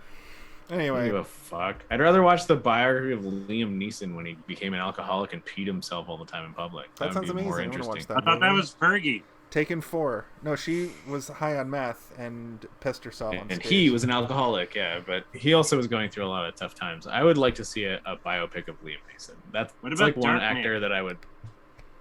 What about what? He was in Darkman, right? He was Darkman. I thought you said, what about Duckman? And I was like, no, that was Jason What Alexander. about Darkwing Duck? That was... yes, he was in Darkman. We should do Darkman. Is that a thing? That's the thing, right? Yeah, Jason Alexander's Duckman. You put your jam down, you thrust your pelvis. You thrust your pelvis. Oh, I haven't thought about that in a fucking 20 years. Kaylin, it's your time for final thoughts. Let's take this home. We can talk about whatever. I know, but I'm letting you guys interrupt. Hey, did you see this one? All right, so a few things I want to mention. One, okay, actually no, I'll start with this one. So there's a line in it. Everyone wants to meet me except you. There's what's at the core of this movie, like the whole daddy issue thing or whatever, is kind of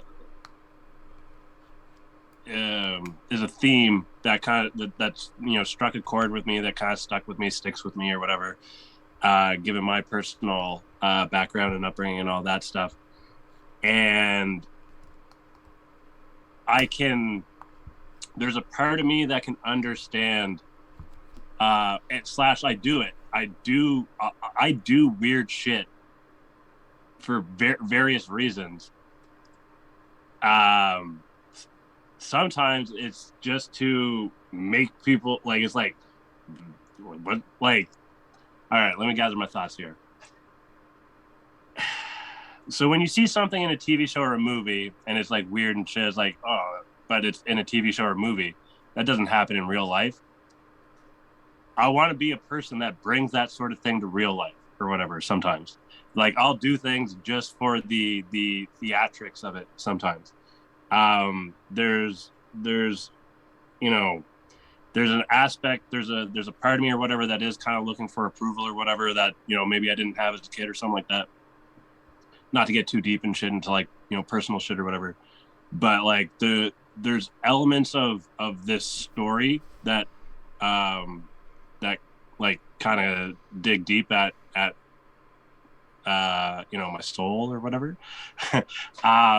So I can totally see how like doing some of the outlandish things or the acting out that is portrayed and the mythos and the stories and everything behind James Dean, part of me can kind of understand that to a certain extent.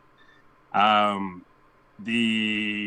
whole kind of looking for approval and everything,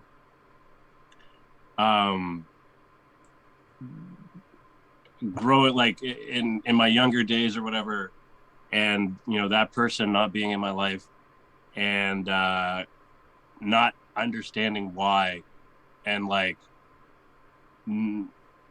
as a, like, if I was a father or whatever, I couldn't imagine not wanting to be, even if who was with, maybe you don't have a good relationship with or whatever, but the offspring of that is still a part of you. And I can't imagine not wanting to have some sort of interaction or whatever with them, with with your offspring or whatever, your child. And so like there's those kind of elements of this story kind of like strike, like kind of hit my little heart nerves or whatever and stuff like that. And Your boom and then boom also hole. just what Oh, nothing. and just acting out and being kind of like sometimes being a class clown or whatever, sometimes being an asshole, kind of wanting more or whatever. And like part of me wanted to reach a certain level of success only to turn around and be like, yeah, look what I did without you or whatever kind of thing, right? So the story, the story behind what this film is kind of talking about does kind of like kind of stick with me in that regard, which, and then also James Franco's performance, I will say that I did enjoy quite a bit. There, Steve, to your point, there were aspects of exaggeration, but not so much that it took me out of it. I still enjoyed it at the end of the day. All that being said, I give this a 3 movies out of, I wish there was one more from him. Of 1 million movies. That's pretty good. All right, well, I'm But bummed all out. that being said, for Jason and Steven... Oh, man. I feel like I want to respond to your whole thing that you just said. Oh, 'cause sorry. That was very Go ahead. nice Respond and first. sweet. No, I don't mean respond to... first. Well, Kaylin, that's very intelligent. Yeah, the it's way good. that way that you analyze this movie means I get to it. me that this movie means something to you, and like it doesn't mean something to me, but it does mean something to you, which is respectable. And I, like as much as I didn't enjoy this movie, when we were talking about it earlier before the podcast, I was like, I'm sure some people like this for some reason, and the reason that you like it is far more personable and interesting. It makes me more interested in you than it does in the movie itself. Like I am like, if you connected this hard to this movie, then I want to know more about you than I care about this movie itself. But this is why I connected so hard to it too, like because of Kaylin's connection to James Dean in this movie, and then us watching it on this very show, and that's why I got so much out of it as well. Like not for nothing. Like this was a good selection. It's not a great movie, but it's a... I liked our banter. Yeah. No, see, that's the thing. The movie itself, but what came from it, great. This was one of our best, like, most intelligent episodes, I think. I honestly, like, it was one of our most we're all here, get used to it episodes. So I heard us saying that on a thing I was watching. I mean, I can say it if I want to. I'm allowed. Yeah. I'll say it, man. I'll say the Q word. I'll say it right now. It's also not a word you're not allowed to say. I know. Anyway. Kaylin, what were you saying about for who and for whom? Kaylin, we love you, buddy. We love you, brother. Thank you for bringing this to the table. Thank you. You're welcome. I love you both. I'm sure I'll follow it up next week with some masturbatory notes. Well, all I know is that I'm going to go have sex with 2 Rowan Atkinsons. Check out that Steve sandwich. And on that note, for Jason and Steven, I'm Kellen. And for Jason and for Kaylin, I'm Steven. And for Jason and for Jason and for Kaylin and for Kaylin and for Steven and for Steven. I thought he was going to say all his names. I'm Jason. And Kaylin, do you have any questions you'd like to ask us? I just got to know one thing.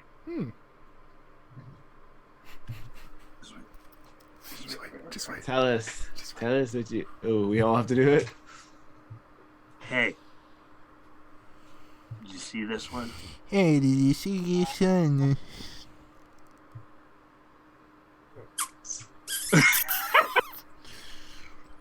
Did you see it? Did you see this one? Did you?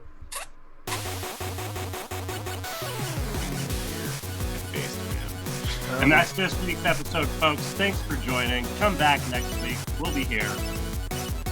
And we'll be Submitted for here. your approval of the Midnight Society. I call this story James Bean. Yo, are you afraid of the dark streaming on anything?